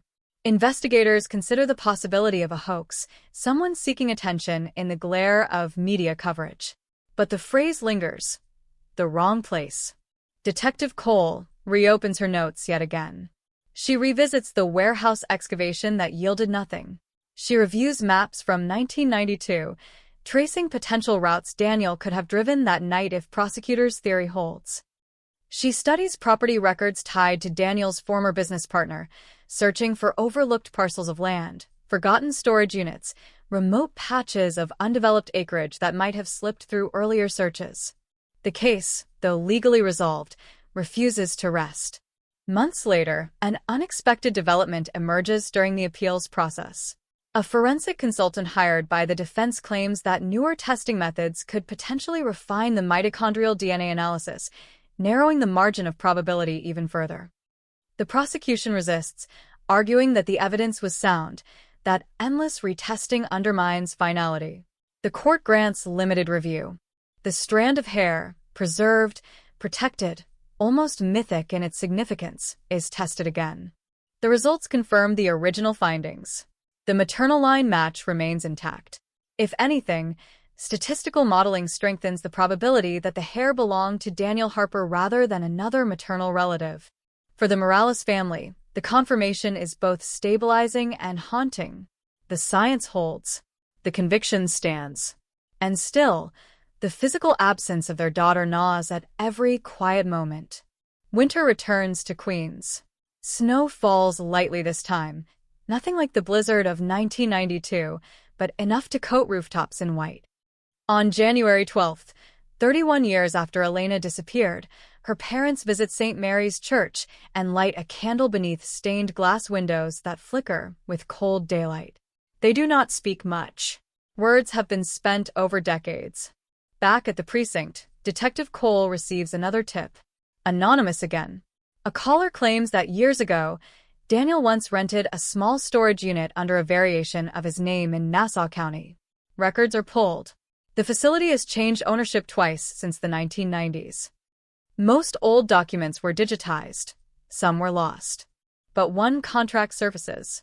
A unit rented in February 1992, terminated abruptly in April of that same year. The location is tracked down. The unit has long been cleared, repurposed countless times. Still, forensic teams sweep it, scanning concrete floors, examining drain lines, testing microscopic traces invisible to the naked eye. Nothing definitive is recovered. Each lead seems to echo the same cruel pattern: promise, pursuit, emptiness. Yet the conviction has altered the community irrevocably. For some, it restores faith in persistence, in the idea that no matter how many years pass, truth can surface. For others, it raises unsettling questions about the fragility of certainty when built on fragments. Daniel Harper files his appeal. He argues that the jury relied too heavily on mitochondrial DNA, that jurors misunderstood its limitations, that the absence of a body should have seeded deeper doubt. Legal analysts debate the strength of his claims. The appellate court schedules review. The process stretches forward, another chapter in a story that refuses brevity. And beneath all of it lies the enduring mystery that no verdict can silence. Where is Elena? If Daniel is guilty, he has never revealed her location. If he is innocent, then somewhere, somehow, the true events of that night remain buried beyond reach. The blizzard of 1992 still looms over every theory, a white curtain drawn tight across the missing hours. In prison interviews requested by journalists, Daniel declines to discuss specifics. "I maintain my innocence," he repeats. He grows older behind bars, hair thinning, posture bending slightly with time. He marks anniversaries differently now, not with vigils, but with a scratch of days counted on institutional calendars. Detective Cole continues to revisit the file, even after colleagues urge her to let it rest. She studies Elena's photograph pinned above her desk, 17, smiling, unaware of the shadow approaching. The image is both motivation and accusation. Because closure is a word that implies an ending. This case has none. It has a conviction. It has a sentence. It has headlines that proclaim resolution. But it does not have a grave. It does not have the quiet certainty of knowing where a life concluded.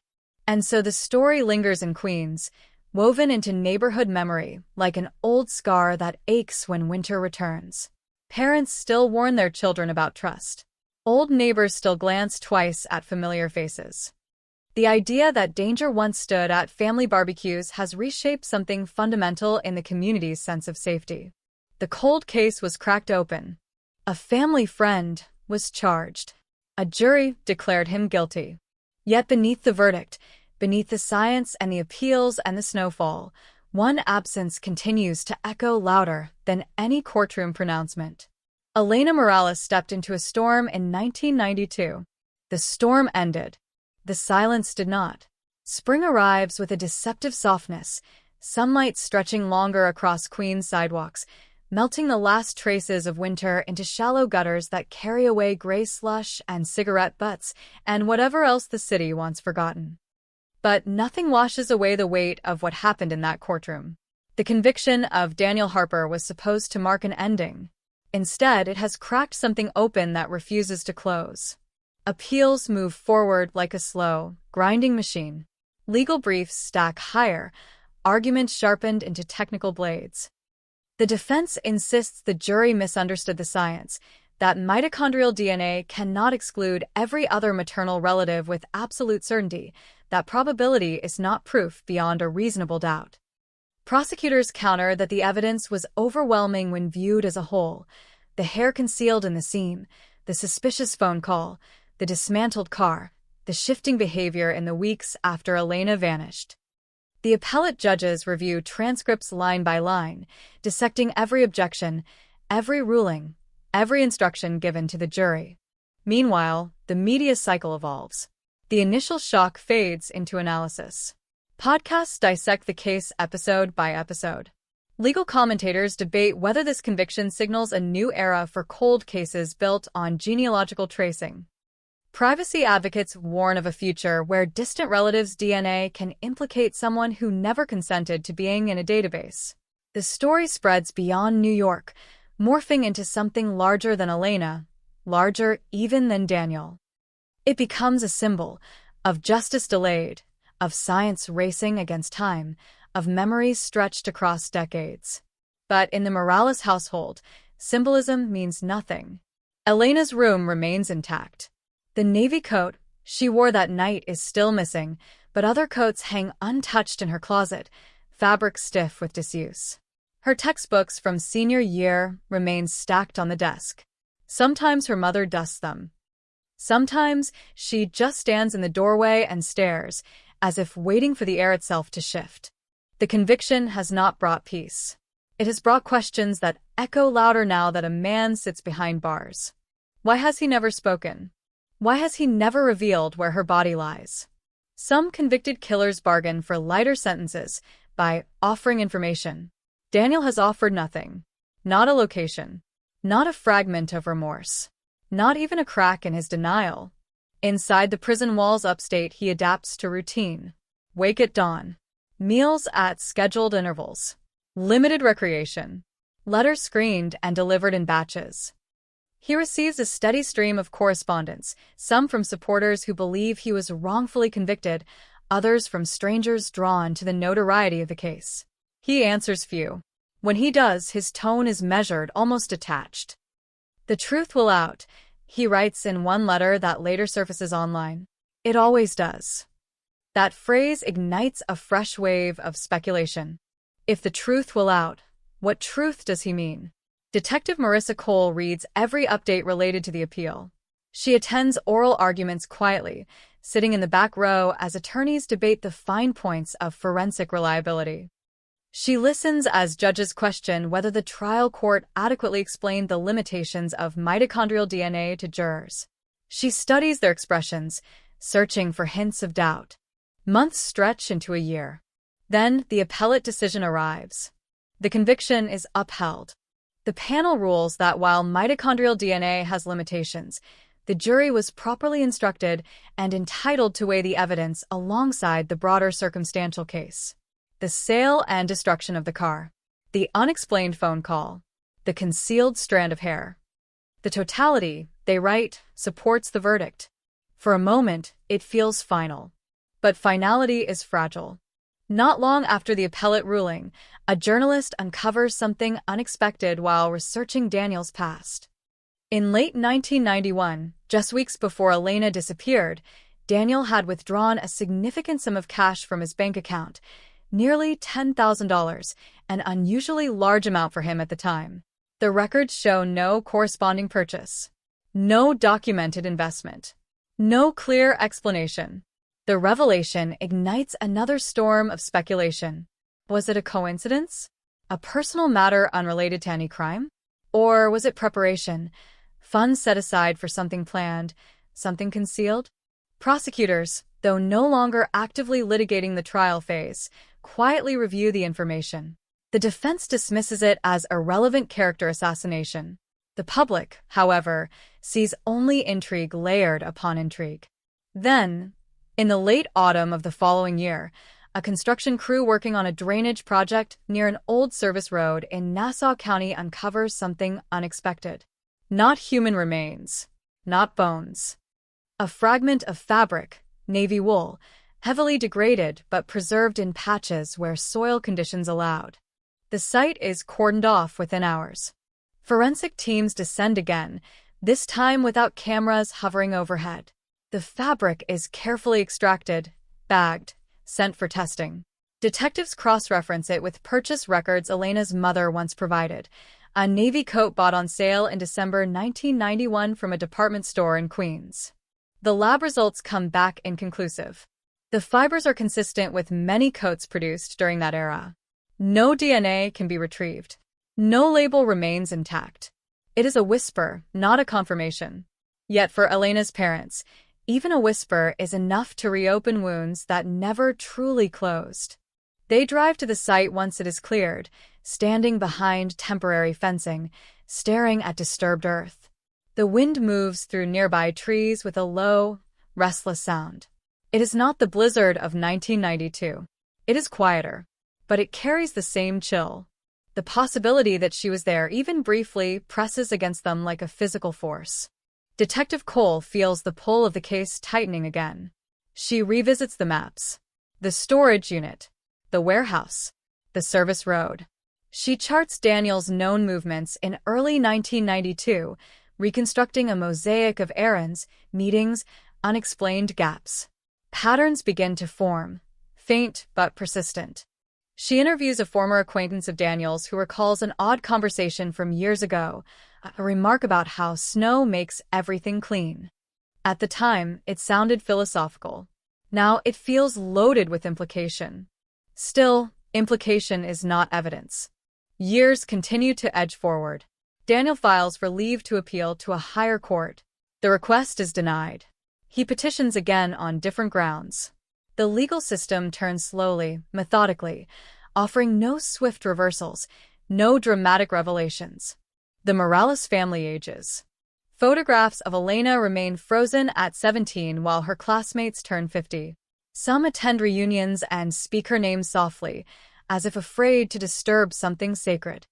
Others avoid the subject entirely, unable to reconcile the passage of time with the image of a girl forever suspended in a snowstorm. And through it all, one truth remains brutally constant. No one has found her. The conviction answered the question of who, at least in the eyes of the law.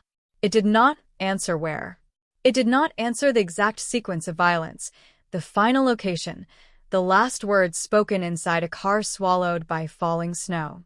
Cold cases are often described as puzzles waiting for a missing piece. But sometimes the pieces never fully fit.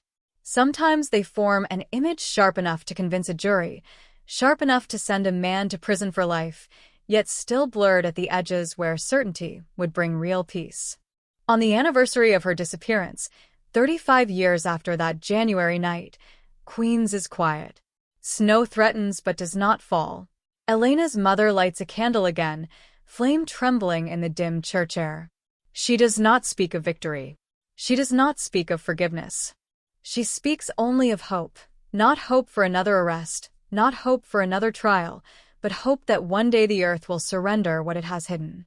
Because until that moment comes, until her daughter is found and laid to rest, the cold case is not truly closed.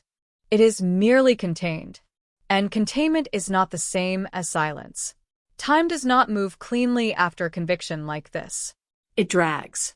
It loops. It doubles back on itself. Years pass, but the case refuses to settle into history. It breathes in court filings and whispered theories, in online forums that dissect every transcript line by line, in late-night documentaries that replay snow footage from 1992 as if the storm itself were a suspect still at large. Daniel Harper grows older in a correctional facility north of the city, his world reduced to cinderblock walls and scheduled counts. He files motions in careful handwriting, petitions arguing ineffective assistance of counsel, challenging the admissibility of certain testimony, pressing again on the limitations of mitochondrial DNA. Most are denied. A few are heard and dismissed. The legal system acknowledges him, processes him, returns him to routine. But something shifts in year 38. It begins with a prison chaplain. The chaplain later describes Daniel as reserved, controlled, rarely emotional. But over several months, their conversations deepen. They talk about regret, not specific acts, just the concept. They talk about memory, about how time distorts it, how guilt and innocence can both calcify into something rigid. One afternoon, Daniel reportedly says, "If someone wanted to make it right, it wouldn't be simple anymore."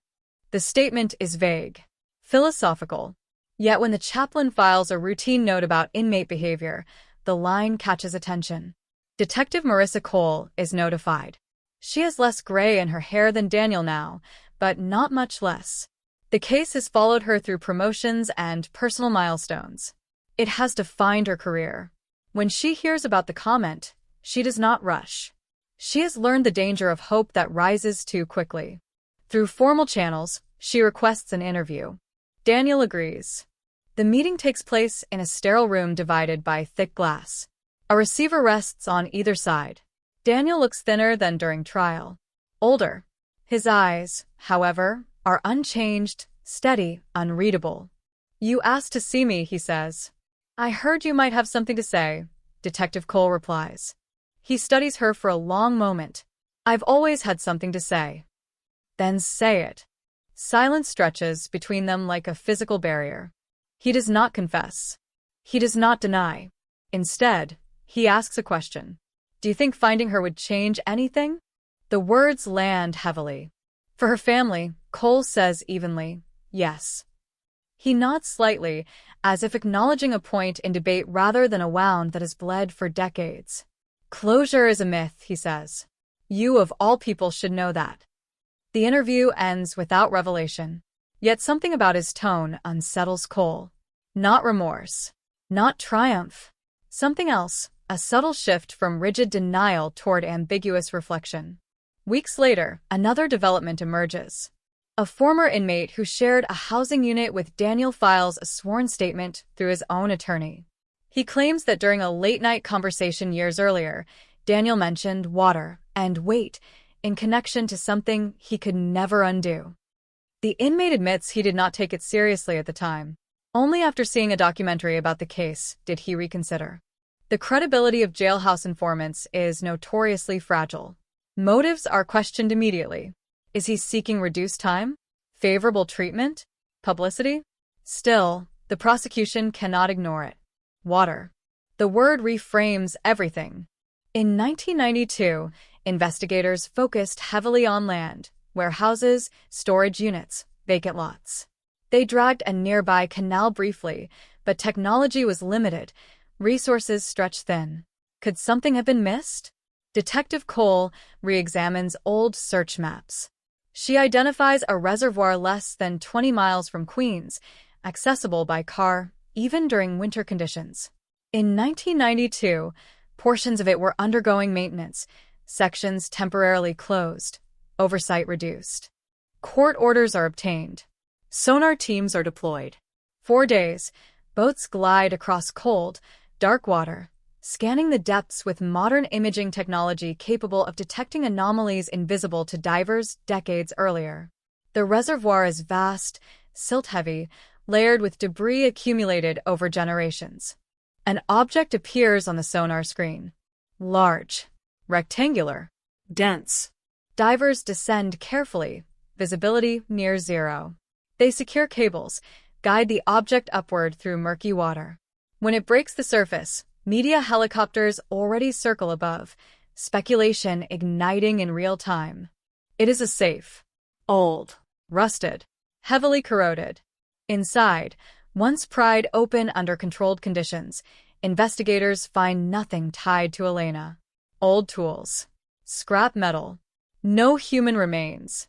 The lead dissolves again, leaving behind only the echo of possibility. Still, the word water refuses to fade.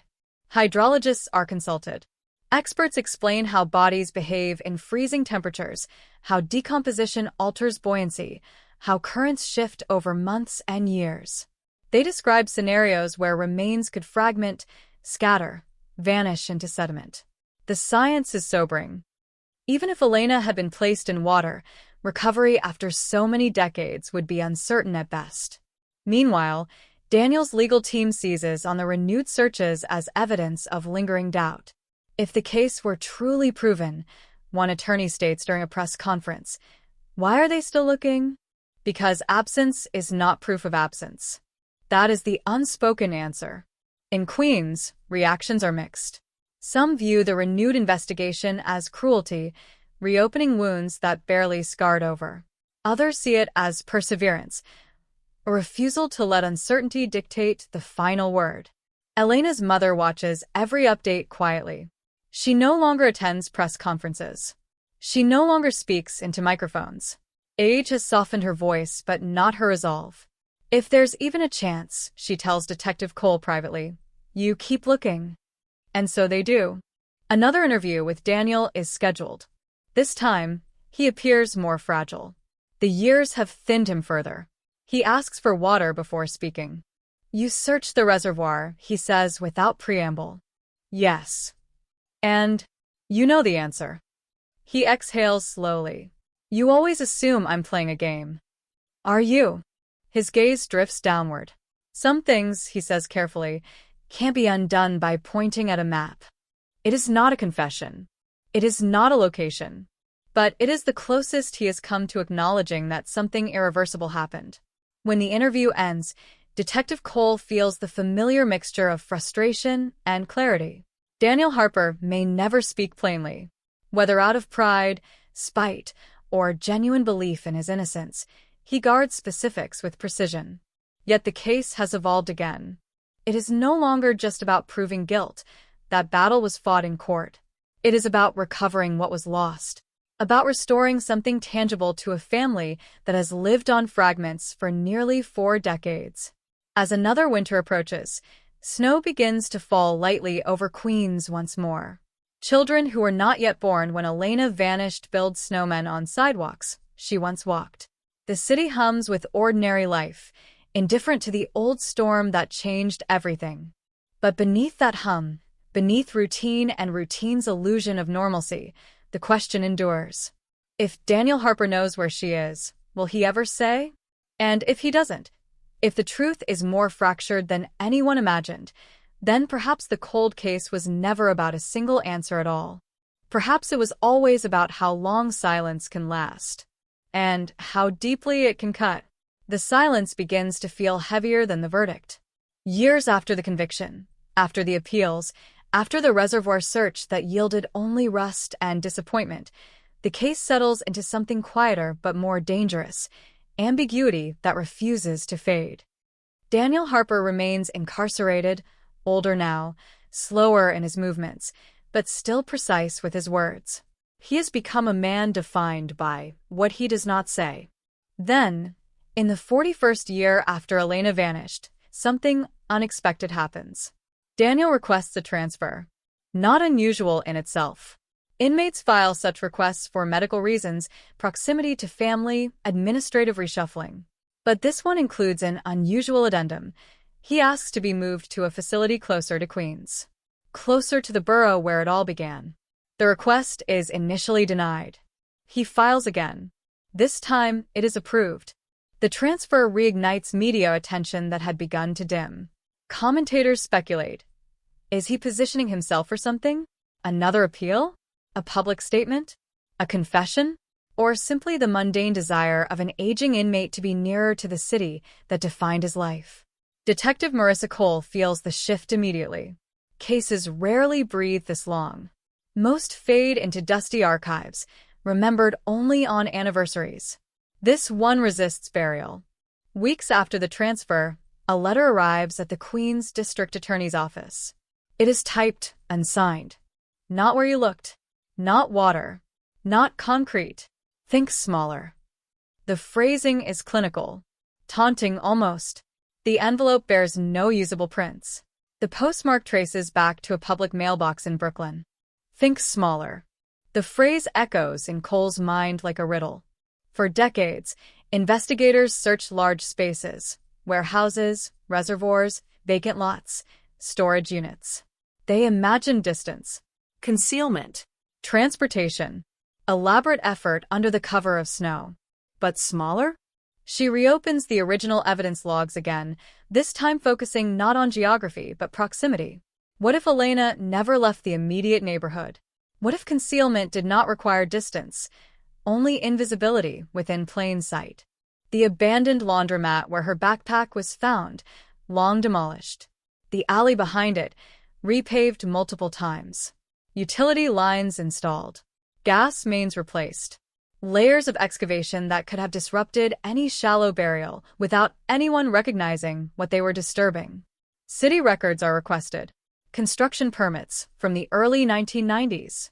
Infrastructure projects. Emergency repairs conducted in the weeks after the storm. One document surfaces.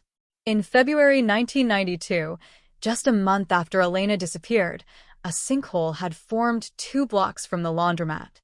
Emergency crews responded. The hole is filled quickly with debris and concrete. The report notes subsurface instability, but no detailed documentation of what was encountered below. Cole stares at the date. February 3rd, 1992. 3 weeks after Elena vanished. Think smaller. She pushes for ground-penetrating radar at the site, though decades of construction make clarity unlikely. The city grants limited access. Equipment hums across asphalt layered over asphalt. Data returns chaotic readings, pipes, cables, foundations, urban density compressing decades of change into unreadable noise. Nothing definitive. Yet the unease deepens. Meanwhile, Daniel grants an interview to a journalist known for long-form investigative pieces. The conversation is recorded under supervision. He does not confess. He does not retract his claims of innocence. But when asked directly whether he knows where Elena is, he pauses longer than usual. "I know what you think I know," he says carefully. "That doesn't mean it's true." "Then why won't you help them?" the journalist presses. "Help them find what?" he replies. The question is almost philosophical, yet it chills anyone listening. It suggests fragmentation, either deliberate evasion or a reality more complex than a single hidden grave. Public opinion fractures again. Some now believe Daniel is playing a psychological game, extending control over a family he once betrayed.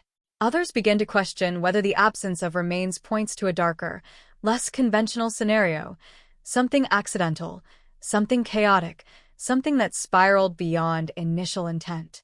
Detective Cole begins exploring a theory long dismissed. What if the crime did not unfold entirely inside a vehicle? What if the blizzard masked something more immediate? A struggle in a semi-public space where visibility was near zero, where snow absorbed sound and blurred movement. She interviews former residents who lived along Roosevelt Avenue in 1992. One elderly man recalls hearing a car door slam violently that night, followed by what he assumed was a muffled argument. He never looked outside. No one did. The storm was too heavy. Another woman remembers seeing a shadow moving quickly through an alley, but snow distorted shapes, turned certainty into illusion. These fragments do not rewrite the case. They complicate it. Then a new forensic angle emerges. In 1992, fiber analysis was limited. Today, microtrace techniques can detect residues invisible even under magnification decades ago. The Morales family had preserved one object rarely discussed publicly, a scarf Elena's mother had knitted, found inside the house. Not the one she wore that night, but a nearly identical second scarf she had made for herself. Investigators retrieved fibers from the preserved backpack again, comparing them not only to Daniel's known belongings, but to fibers from locations in his former home that had been archived during a 2022 search. Advanced chemical profiling reveals something subtle but striking: microscopic traces of construction-grade gypsum dust embedded deep within the backpack's fabric, consistent with older drywall formulations common in early 1990s renovations. Daniel's home in 1992 had undergone basement repairs that winter. The contractor who performed the work is long retired. Records are incomplete, but a permit was filed in late January 1992, days after Elena disappeared, citing foundation reinforcement. Think smaller. A basement. Concrete. Limited access. The possibility is as chilling as it is explosive. Search warrants are sought to re-examine the property, though it changed ownership years ago. The current homeowners are stunned but cooperative. Floors are scanned. Concrete is cored. Sections of foundation are drilled and analyzed. The process is painstaking. On the third day of excavation, workers uncover a void behind a reinforced wall section inconsistent with standard construction of the era. It is small, narrow, deliberately sealed. The air inside smells stale, ancient. And then they find something. Not a body intact. Fragments. Bone. Weathered. Partial. Enough to halt every breath in the room. Forensic anthropologists are brought in immediately. The fragments are transported under tight security. DNA extraction begins, complicated by decades of chemical degradation from surrounding materials. The weight is unbearable. Elena's mother does not sleep. Daniel Harper is informed that remains have been recovered from his former home. He closes his eyes when told, says nothing. Weeks later, the lab results return. The DNA is a match. Elena Morales. After more than 40 years, she is found not beneath water, not in a distant field, not hidden miles away, but within the walls of a house that once stood ordinary on a Queen street. Smaller. Closer. Concealed in the most intimate space possible. The revelation detonates across the city. The narrative shifts from ambiguity to horror. Prosecutors announce plans to file additional charges related to concealment of remains. Daniel's attorneys scramble, issuing statements questioning the chain of custody, the contamination risk after decades of property transfers. But the science is clear. The fragments belong to her. In prison, Daniel finally speaks more than a sentence. "I didn't mean for it to happen that way," he says during a recorded interview requested by investigators. It is not a full confession. It is not detailed. But it is the first crack in a wall built over 4 decades. He describes panic, a struggle, an unintended escalation, snow outside, fear of discovery. He speaks in disjointed phrases, avoiding vivid detail, yet confirming enough to erase lingering doubt about his involvement.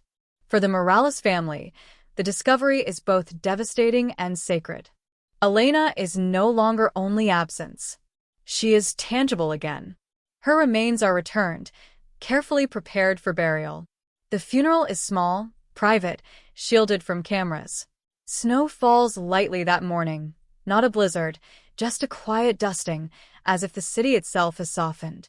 Detective Cole stands at a distance during the service, not intruding, just witnessing the end of a search that defined half her life. The cold case is no longer just a conviction. It is a recovery. But even as Earth settles over Elena's grave, one truth remains immutable. Justice did not arrive swiftly. It arrived in fragments, in fibers, in bone hidden behind reinforced concrete. And for 41 years, silence held its ground. Until it didn't. The burial does not quiet the storm. It changes its shape. For decades, Elena Morales existed as a photograph, a headline, a question suspended in snow. Now she exists in a grave, in a marked place where flowers can be laid, where grief can focus instead of drift. The cemetery in Queens is small, older than most of the surrounding buildings, iron gates creaking softly when opened. On the day she is laid to rest, there are no cameras, no reporters shouting questions. Only family, a priest, a handful of detectives who carried her name like a second heartbeat for years. The coffin is smaller than anyone imagined it would be, because there was not much to place inside. That truth lands with a weight beyond language. After the service, the Morales family lingers long after others leave. Her mother presses her hand against the polished wood as if she can transmit something through it. Apology for the years, for the waiting, for the unanswered questions that still flicker at the edges of this supposed ending. Her father stands rigid, eyes forward, as if absorbing the finality so it does not shatter her. Across the city, prosecutors move swiftly. With the discovery of Elena's remains behind the reinforced basement wall of Daniel Harper's former home, new charges are formally filed: concealment of a human corpse, tampering with physical evidence. The legal weight is largely symbolic now. He is already serving 25 to life, but symbolism matters. It seals the narrative. It eliminates the last shadow of doubt about location. Daniel does not contest the new charges. He pleads guilty. The courtroom where he once maintained absolute innocence feels different now. Smaller, less electric. When asked to describe his actions, he speaks in fragments again. Panic. An argument that escalated. A moment he claims he cannot fully reconstruct. He avoids describing the fatal act itself, but confirms that Elena died inside his home that night after he offered her a ride, that fear overtook him, that he hid her in the basement while the storm swallowed the noise above. Snow, once again, becomes part of the story. He describes how the blizzard gave him time. Streets empty. No neighbors watching. The perfect concealment. He reinforced the wall days later under the pretense of foundation repairs. He attended vigils while concrete cured over the only truth that mattered. There is no visible emotion when he speaks. Only precision. For Elena's family, the confession is not cathartic. It is brutal. The detail that she was inside his home, a place she had visited before, trusted before, reshapes every memory. The basement, once just another suburban room, becomes the center of a horror that lasted for decades. Detective Marissa Cole listens to the statement with controlled stillness. She has imagined countless versions of that night over the years. None feel less terrible now that they are confirmed. The media response is explosive. Body found in killer's basement after 41 years. Cold case horror. Trusted family friend hid teen behind wall. From blizzard to basement, the full truth emerges. Documentaries rush into production. Analysts dissect Daniel's psychology. How does a man compartmentalize so completely? How does someone attend memorial services while knowing the truth is literally cemented beneath their own home? Psychologists offer theories: narcissistic detachment, pathological avoidance, trauma-induced dissociation. But theories cannot fully map what allowed him to live with it for 41 years. Inside prison, Daniel becomes more isolated. Fellow inmates, many hardened by their own convictions, react differently to crimes involving betrayal of trust. His world narrows further.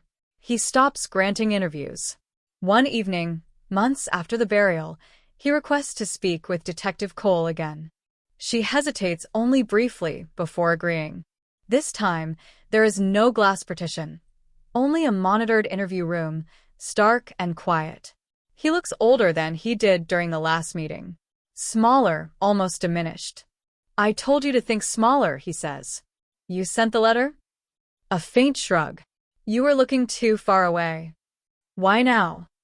He studies his hands before answering. Because it wasn't supposed to last that long.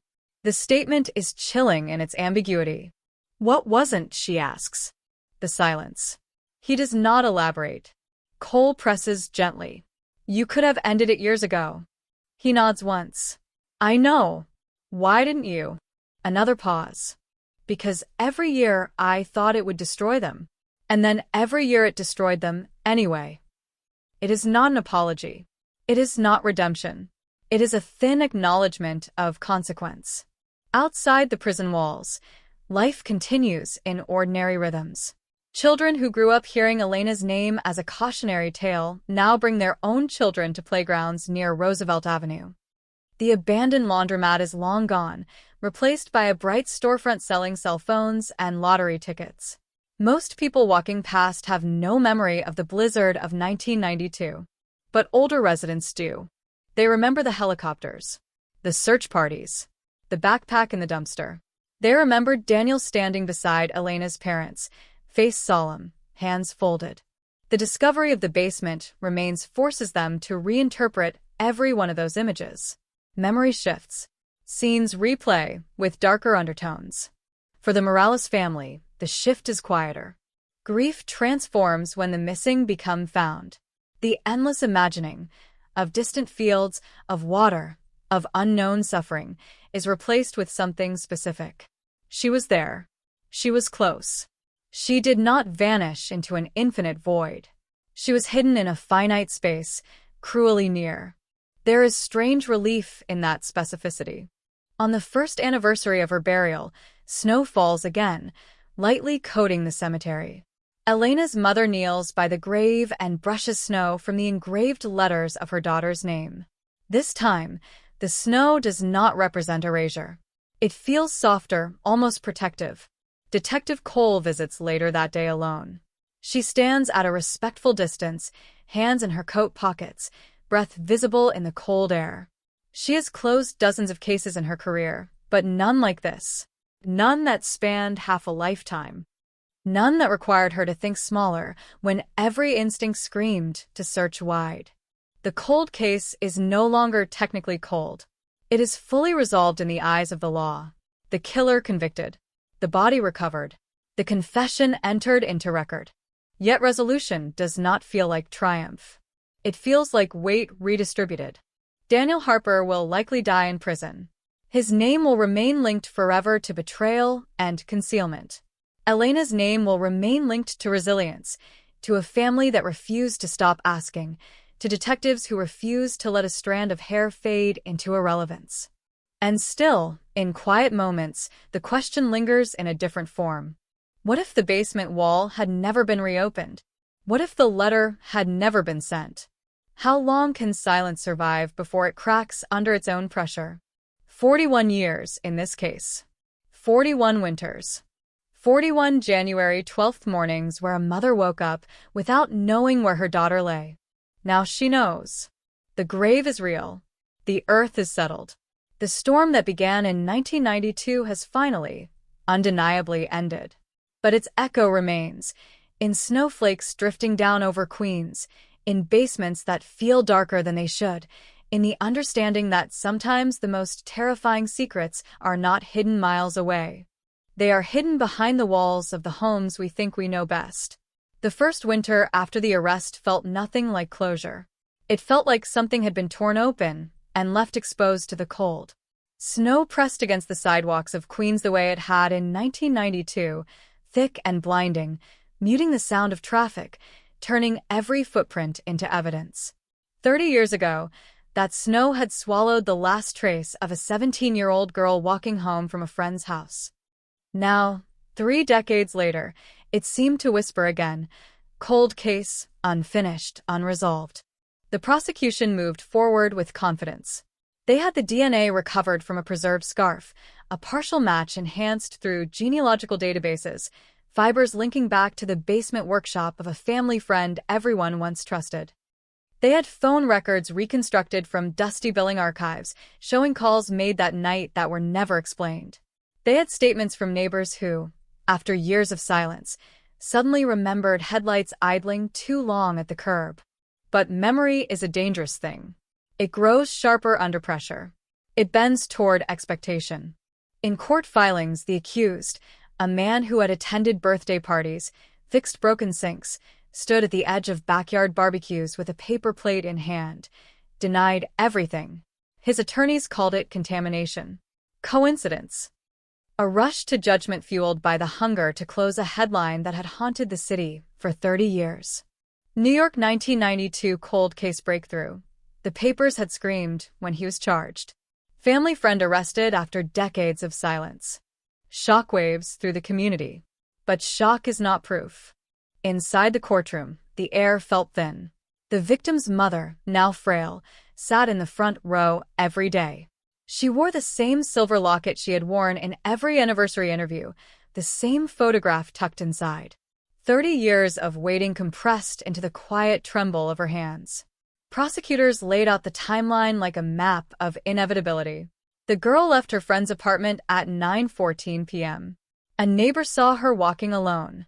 At 9:27, someone matching the defendant's description was seen driving slowly down the block. At 9:32, her beeper, a relic of the early 90s, received a final numeric message that investigators could never decode. After that, nothing. They described fibers found in his workshop that matched those on her coat.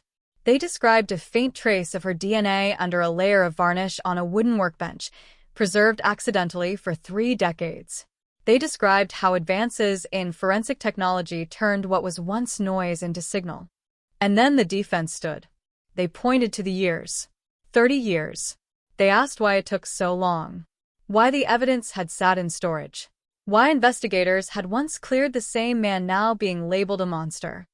They suggested the DNA transfer could have happened at a family gathering, a hug goodbye, an innocent brush of fabric. They reminded the jury that cold case breakthroughs are built on old memories and fragile science. They reminded them that the absence of a body still haunted this case. No remains. No confirmed crime scene. Only absence. Outside the courthouse, cameras waited for reaction.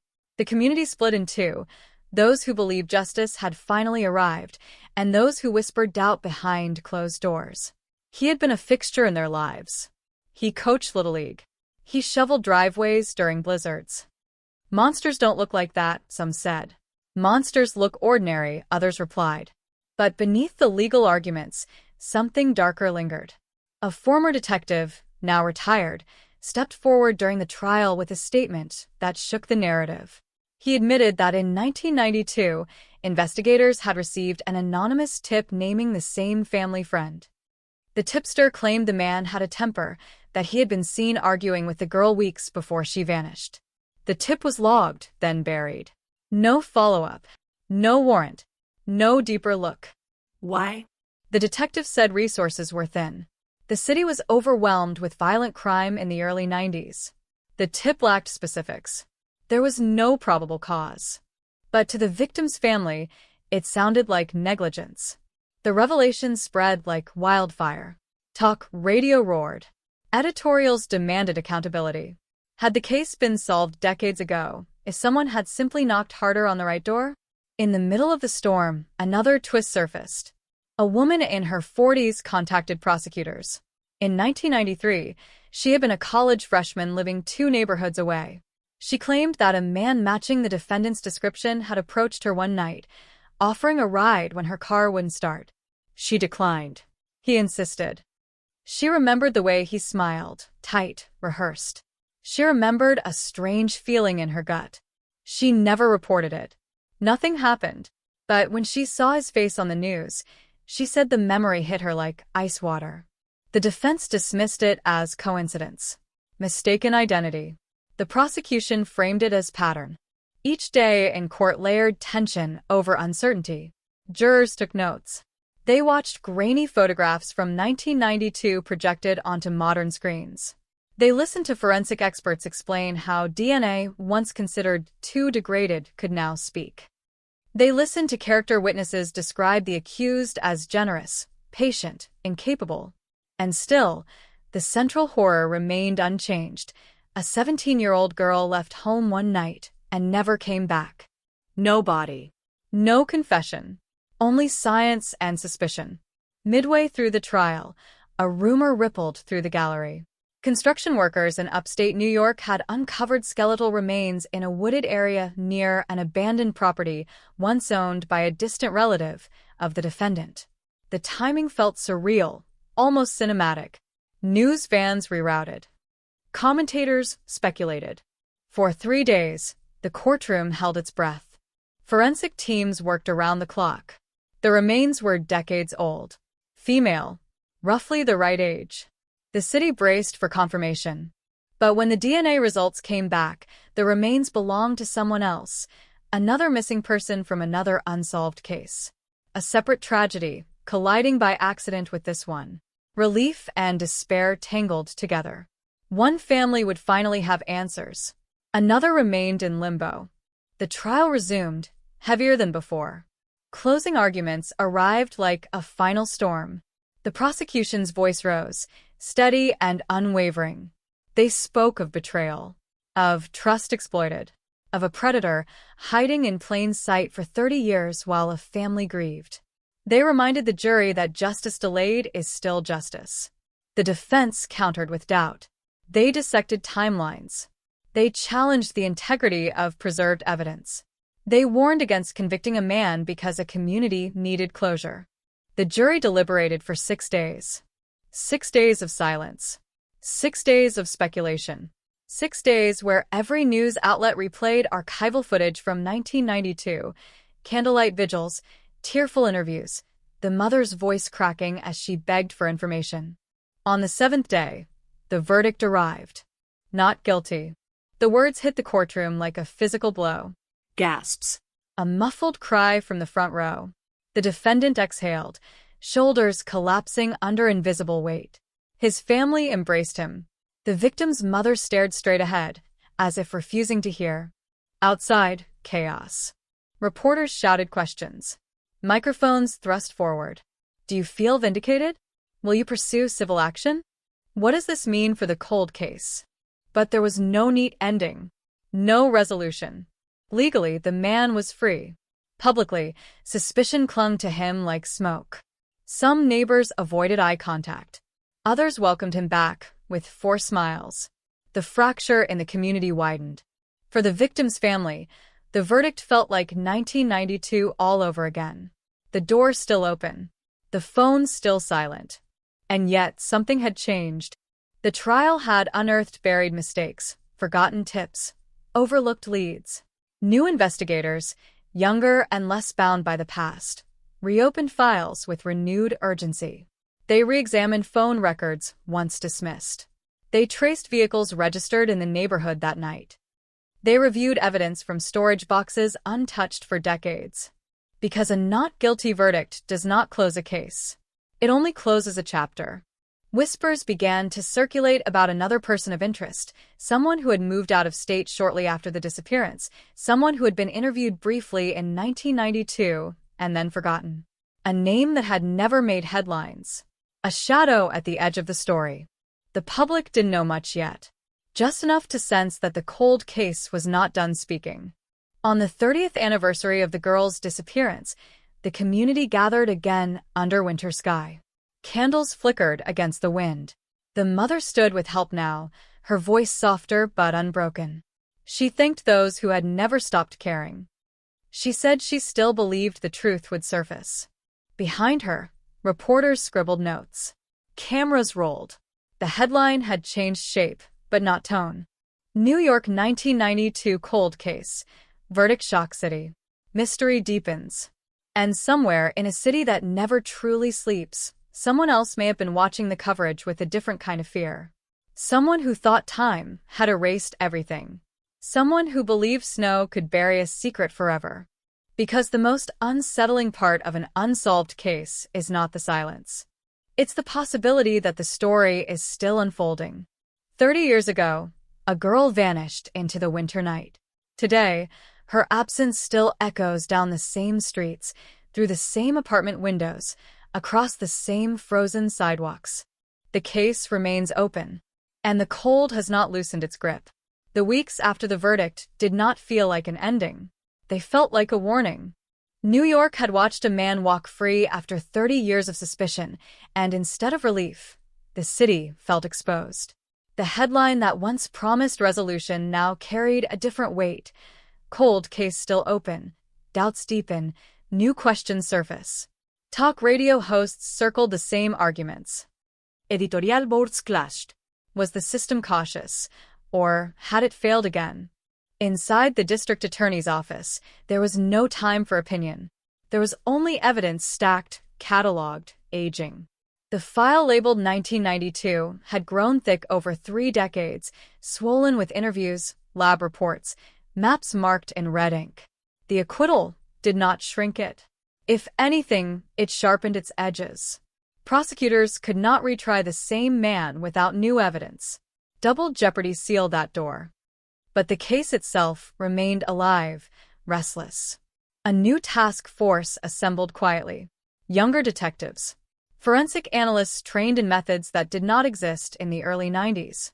Digital reconstruction specialists capable of modeling crime scenes from fragments of memory. They approached the file not as a relic, but as a living puzzle. The first decision was simple: start over. Not from the suspect, who had just been acquitted. Not from the tip that had been buried. From the girl herself. 17. Honor student. Part-time job at a bookstore. Known routine. Known friends. Known fears. Investigators re-interviewed classmates now in their late 40s. Memory had softened some details, but sharpened others. One former friend recalled a conversation weeks before the disappearance. The girl had mentioned feeling watched while walking home from the subway. She laughed it off at the time. Probably nothing, she had said. Probably nothing. Another classmate remembered a strange car parked near the school gym during basketball practice. Dark sedan. Tinted windows. Engine running. The memory had seemed too vague to report back then. Now it felt heavier. Detectives tracked down old vehicle registration records from 1992. The neighborhood had changed, residents long gone, but paper trails lingered in archives. Hundreds of names. Dozens of dark sedans. It was like searching for a single shadow in a city of millions. Then came something unexpected. An evidence technician, reviewing old storage logs, discovered a box mislabeled in 1994 during a department move. Inside were items collected from a wooded lot 3 blocks from where the girl was last seen: cigarette butts, a discarded soda can, a scrap of duct tape. At the time, none of it yielded results. DNA testing was primitive. The items were bagged and forgotten. Now, in a sterile lab filled with humming machines, technicians extracted profiles from the smallest traces of saliva and skin cells. The cigarette butts produced mixed DNA, 1 female, 1 male. The female did not match the victim. The male profile was incomplete, but viable enough for genealogical searching. The room fell silent when the initial search returned a distant familial link. Not to the acquitted family friend. To someone else. A man who had lived 6 blocks away in 1992. 22 years old at the time. Minor criminal record, trespassing, disorderly conduct.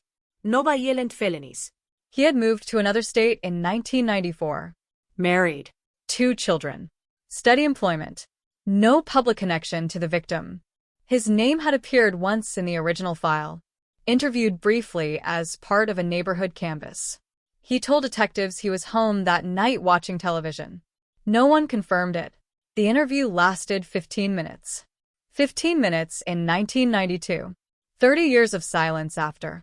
Investigators obtained a warrant for a discarded DNA sample. A coffee cup left at a diner near his current residence. The lab worked carefully, aware of the stakes. When the results came back, the match was strong. Not absolute proof of murder, but proof that his DNA was on a cigarette found near where the girl vanished, in a location that had not been publicized at the time. The task force moved quickly, but quietly. They pulled employment records from 1992. He had worked nights occasionally, but not on the date in question. They re-examined the map. His apartment at the time was a 5-minute walk from the wooded lot. And then another detail surfaced. In 1993, a woman had reported being followed home from a subway station 3 neighborhoods away. She described a man in his early 20s, dark jacket, intense stare. She escaped into a crowded deli. No arrest was made. The suspect fled before police arrived. The case sat unsolved. The description bore an unsettling resemblance. Detectives traveled out of state. They interviewed neighbors, co-workers, his wife. They described him as quiet, reserved, polite, no history of violence. A man who coached youth soccer and attended church regularly. The pattern felt familiar. Ordinary surface, unreadable depth. When confronted, he did not panic. He did not confess. He acknowledged living in the neighborhood in 1992. He acknowledged smoking cigarettes at the time. He denied ever meeting the victim. He suggested contamination, coincidence, a rush to find someone after the failed trial.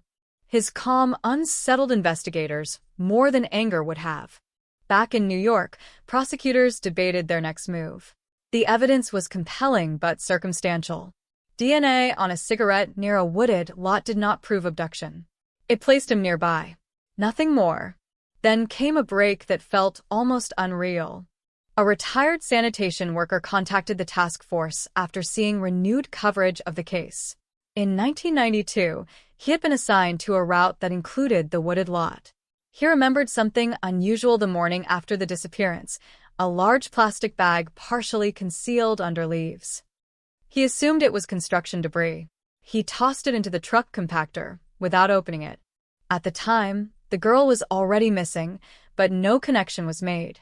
The area had not yet been designated a potential crime scene. The memory haunted him for decades. He never reported it.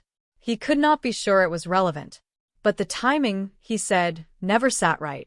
Investigators revisited landfill records. The waste from that route had been transported to a site that closed in the early 2000s. Excavation now would be nearly impossible. Layers of earth and refuse covering whatever secrets lay beneath. Still, the statement added weight to the theory that the wooded lot was more than a coincidence. Pressure mounted again. Reporters caught wind of the new suspect. Headlines shifted once more. Cold case twist. Second man under scrutiny. City demands answers.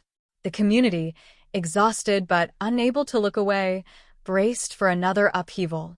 Prosecutors convened a grand jury.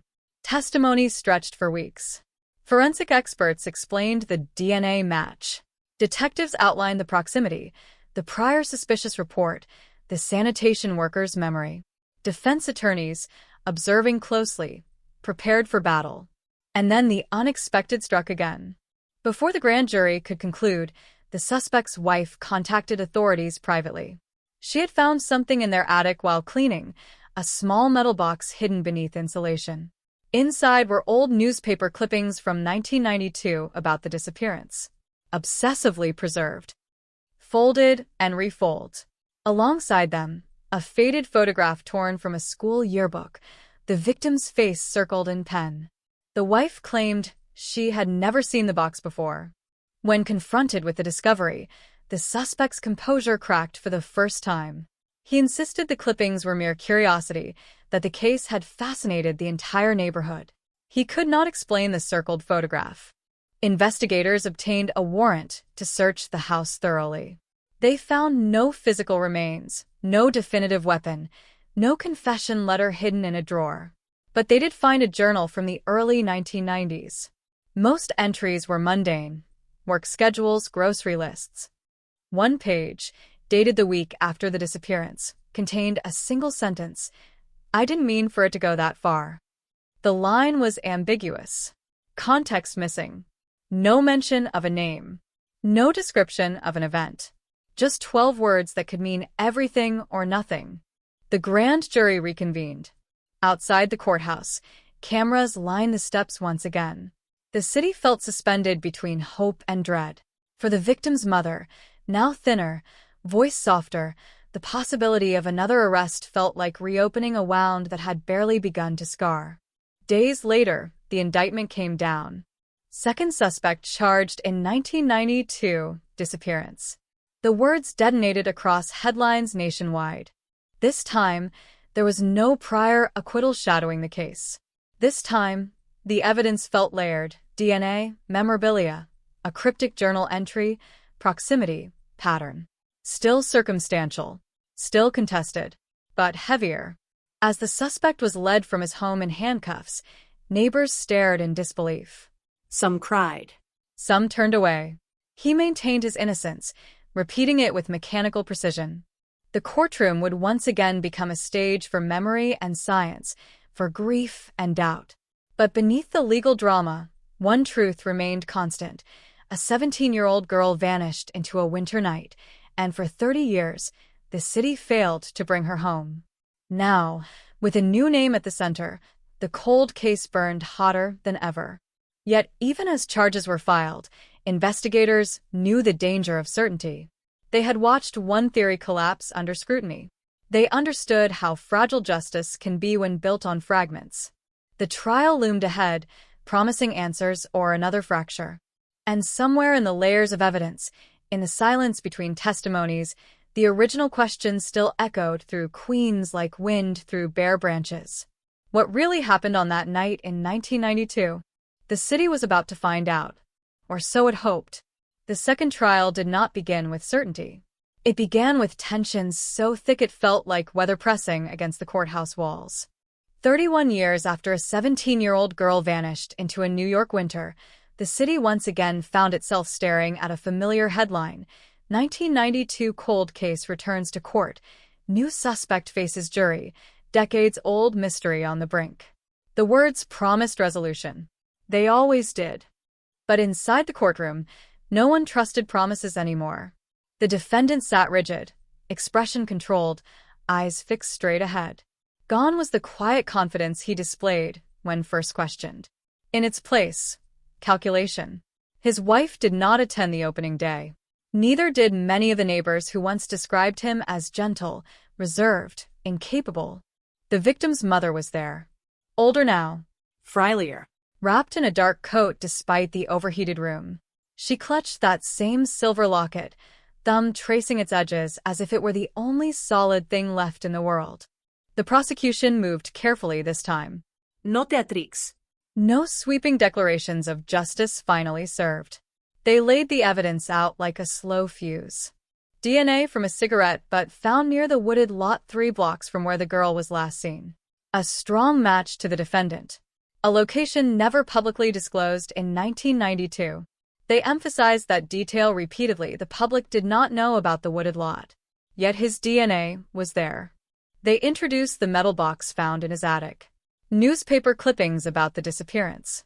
A yearbook photograph with the victim's face circled in ink. They projected it onto a large screen. The circle was uneven, pressed hard enough to crease the page. They read the journal entry aloud. I didn't mean for it to go that far. The courtroom went silent. Prosecutors did not claim the sentence was a confession. They framed it as context. A line written days after the disappearance. A line buried among grocery lists and work shifts. A line that, combined with everything else, painted a darker picture. Then they introduced something new. Phone records, recently digitized from archived microfilm, showed a payphone call placed from 2 blocks away from the wooded lot at 9:41 p.m. the night the girl vanished. The call lasted less than a minute.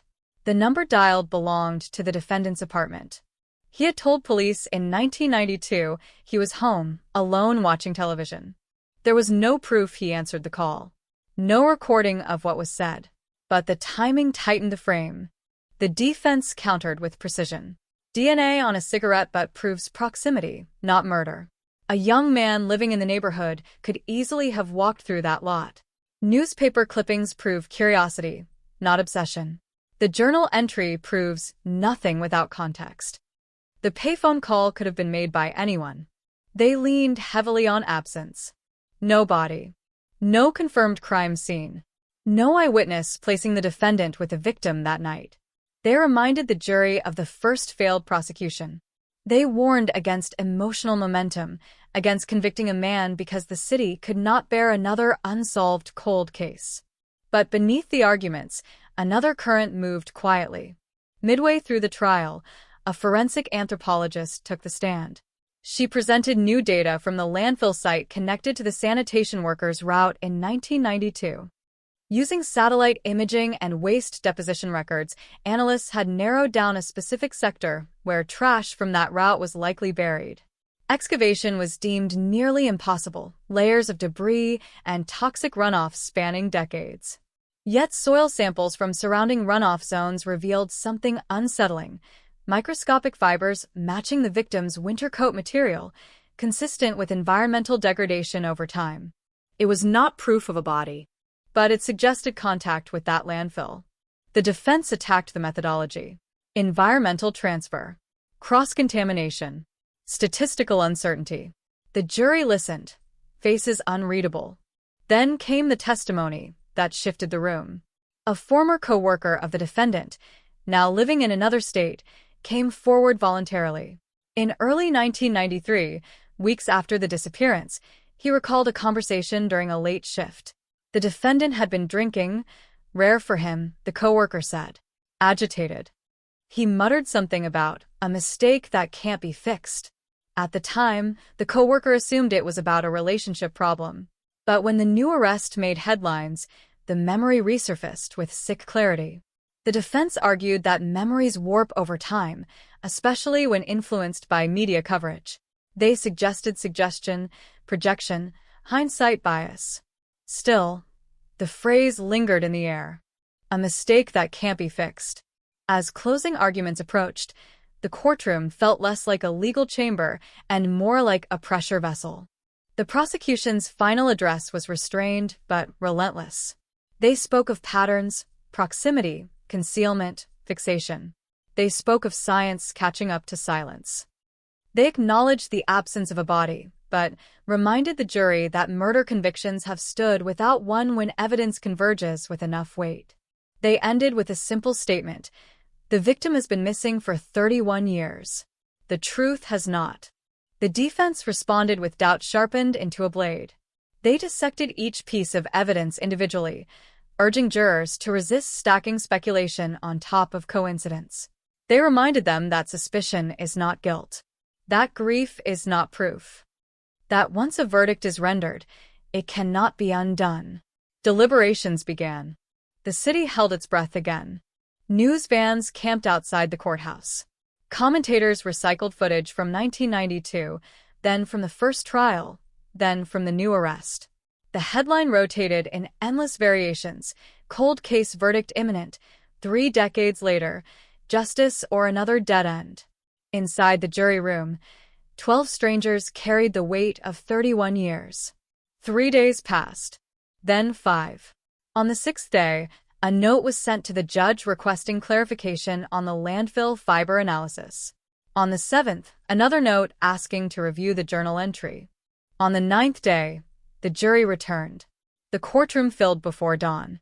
The victim's mother sat straighter than she had in years, eyes fixed on the door. The defendant's hands were clasped tightly, knuckles pale. When the verdict was read, it came in a voice barely above a whisper. Guilty. For a moment, the words seemed to hang suspended in the air, unreal. Then the room fractured, a sharp intake of breath, a muffled sob, the scrape of chairs. The defendant's composure collapsed. He shook his head, repeating "no" under his breath as deputies stepped closer. His eyes darted toward the gallery, searching for someone, his wife, perhaps, but she was not there. The victim's mother closed her eyes and exhaled, a sound that carried 3 decades of grief. Not triumph, not joy. Something closer to release. Outside, the city erupted into sound. After 31 years, 1992 cold case ends in conviction. Justice at last. But even in the wave of headlines, a quieter truth remained. There was still no body. At sentencing, weeks later, the defendant maintained his innocence. He offered no explanation for the journal entry, no reason for the circled photograph, no alternative narrative. He simply insisted that proximity had been mistaken for proof. He was sentenced to life. The victim's mother spoke briefly. She did not address the defendant directly. She spoke to her daughter. "I never stopped looking for you," she said. The case file was finally stamped closed. Yet in Queens, the winter wind still moved through the same streets where a 17-year-old once walked home alone. The wooded lot had been replaced by a small apartment building. The payphone long removed. The landfill sealed under layers of earth and concrete. Time had changed the landscape. But it had not erased the night. For some, the conviction brought closure. For others, it raised lingering doubts. There would always be questions about the missing body, about what truly happened in those 17 unaccounted minutes between 9:14 and 9:31 p.m. And perhaps that is the final, unsettling truth about cold cases. Even when the court delivers a verdict, even when a name is attached to guilt, the past never fully unlocks itself. It leaves fragments, shadows, silence. In 1992, a girl vanished into the cold. In 2023, a jury declared someone responsible. Between those two moments stretched 31 years of waiting, of headlines, of suspicion and science chasing memory through layers of time. The courtroom lights eventually dimmed. The cameras packed away. The public moved on to the next breaking story. But in one small home in Queens, a silver locket still rests on a nightstand. And in the quiet that follows a verdict, the absence remains, not as a question anymore, but as an echo that will never completely fade. Spring came to Queens with a kind of hesitation, as if even the weather wasn't sure it was allowed to move on. The headlines had shifted, the verdict delivered, the second trial concluded with a word that echoed across the state, guilty, and yet the air around the old neighborhood still felt charged, unfinished, like a storm that had passed but left the sky humming. For 31 years, the case had been defined by two words: cold case. They had followed the family like a shadow. Cold case anniversary. Cold case vigil. Cold case breakthrough. Cold case collapse. And now, cold case conviction. The phrase that once signaled mystery had been replaced with something heavier: closure, at least in the legal sense. But closure is a strange thing. In the weeks after sentencing, reporters requested final interviews. Networks wanted retrospectives. True crime podcasts lined up experts to dissect the evidence, the mistakes, the technological leaps that turned a forgotten cigarette butt into a life sentence. The story had all the elements that make a city stop: a vanished teenager, a wooded lot, a landfill, a hidden box in an attic, a single cryptic sentence in a journal. I didn't mean for it to go that far. Those 12 words were replayed endlessly, printed in bold, dissected by analysts who spoke in careful tones about intent and accident, escalation and panic. Some speculated that the crime began as an abduction gone wrong. Others suggested a confrontation that spiraled. But speculation remained speculation. The defendant never confessed. He filed an appeal within days of sentencing, claiming procedural errors, challenging the admissibility of the landfill fiber analysis, arguing that cumulative circumstantial evidence had been mistaken for certainty. The legal process, it seemed, would not rest easily. Meanwhile, investigators quietly pursued one final thread. During the second trial, forensic teams had preserved soil samples from runoff zones near the old landfill. Advances in microtrace analysis had revealed coat fibers consistent with the victim's clothing. But what if there was more? What if something small, overlooked, remained trapped in layers of sediment beyond reach? A private grant, funded anonymously, allowed limited exploratory drilling in peripheral areas not sealed by concrete. It was a long shot, expensive, painstaking, uncertain. Heavy machinery carved narrow cores into earth that had been undisturbed for decades. Each sample was catalogued, examined under sterile conditions. Weeks passed without result. Then, in late May, a technician noticed something embedded in a compacted layer of decomposed waste nearly 30 feet below the surface, a fragment of bone no larger than a coin. The lab worked in silence. Mitochondrial DNA testing was ordered, the kind used when material is too degraded for standard profiling. The process took time. Every hour felt amplified, as if the city itself were leaning in.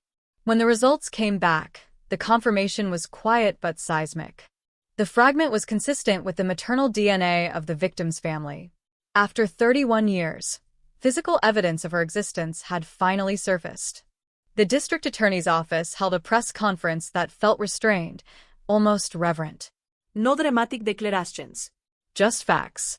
A fragment recovered. Identification confirmed. Investigation ongoing to determine whether further excavation was feasible. The victim's mother did not attend. She released a written statement instead. For 3 decades, We searched for her. Now we know she was there. We will bring her home. The word home carried weight. For years, the defense had emphasized the absence of a body as a wedge of doubt. Now that absence had narrowed. The conviction remained legally sound regardless, but the discovery solidified what the jury had already concluded. The wooded lot, the trash route, the landfill were not abstract theories. They were part of the path she had taken after disappearing into the night. Public reaction was complex. Some felt relief deepen into certainty.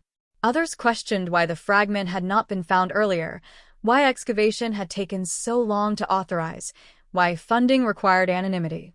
The city's history with unsolved crimes had left scars, and trust did not repair itself overnight. In prison, the convicted man was notified of the discovery. Through his attorney, he maintained his innocence. He claimed the fragment proved nothing about how she died, only that her remains were somewhere he had once been. The appeal process moved forward, now shadowed by new evidence. And still, no confession. Investigators revisited the journal, the payphone records, the co-worker's testimony. They reconstructed the likely sequence of events based on timing and geography. A possible encounter near the subway. A brief struggle in the wooded lot. Panic. A call placed from a payphone. A body concealed in a large plastic bag. A sanitation truck at dawn.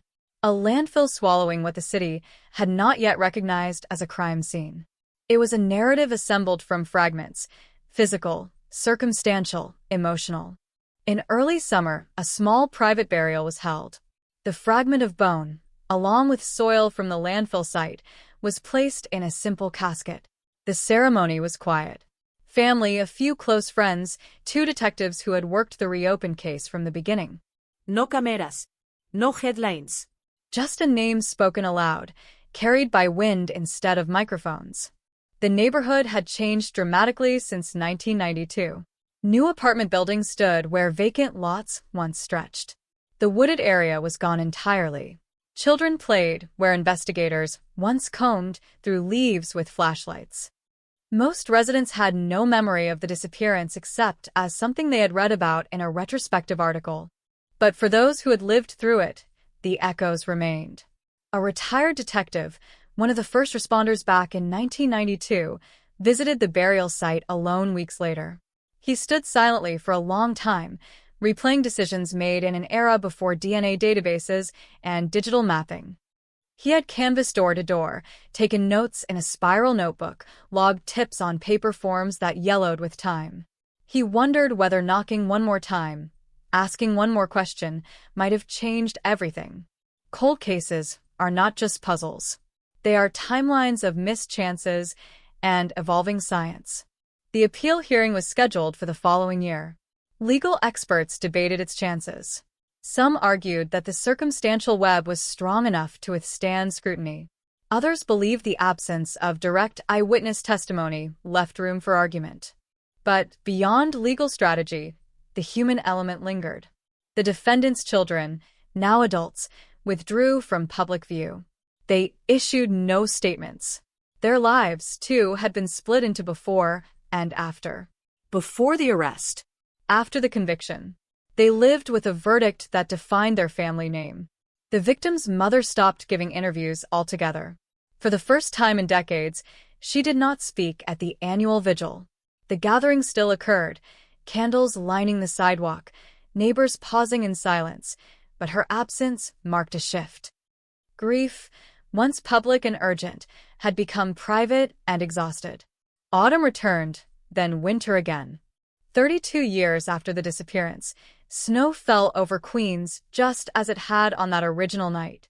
It coated rooftops, softened streetlights, erased footprints before they could be traced. The city moved through it without hesitation, traffic steady, lives unfolding. Somewhere beneath layers of earth at a sealed landfill, more fragments may still lie hidden. Investigators believe so.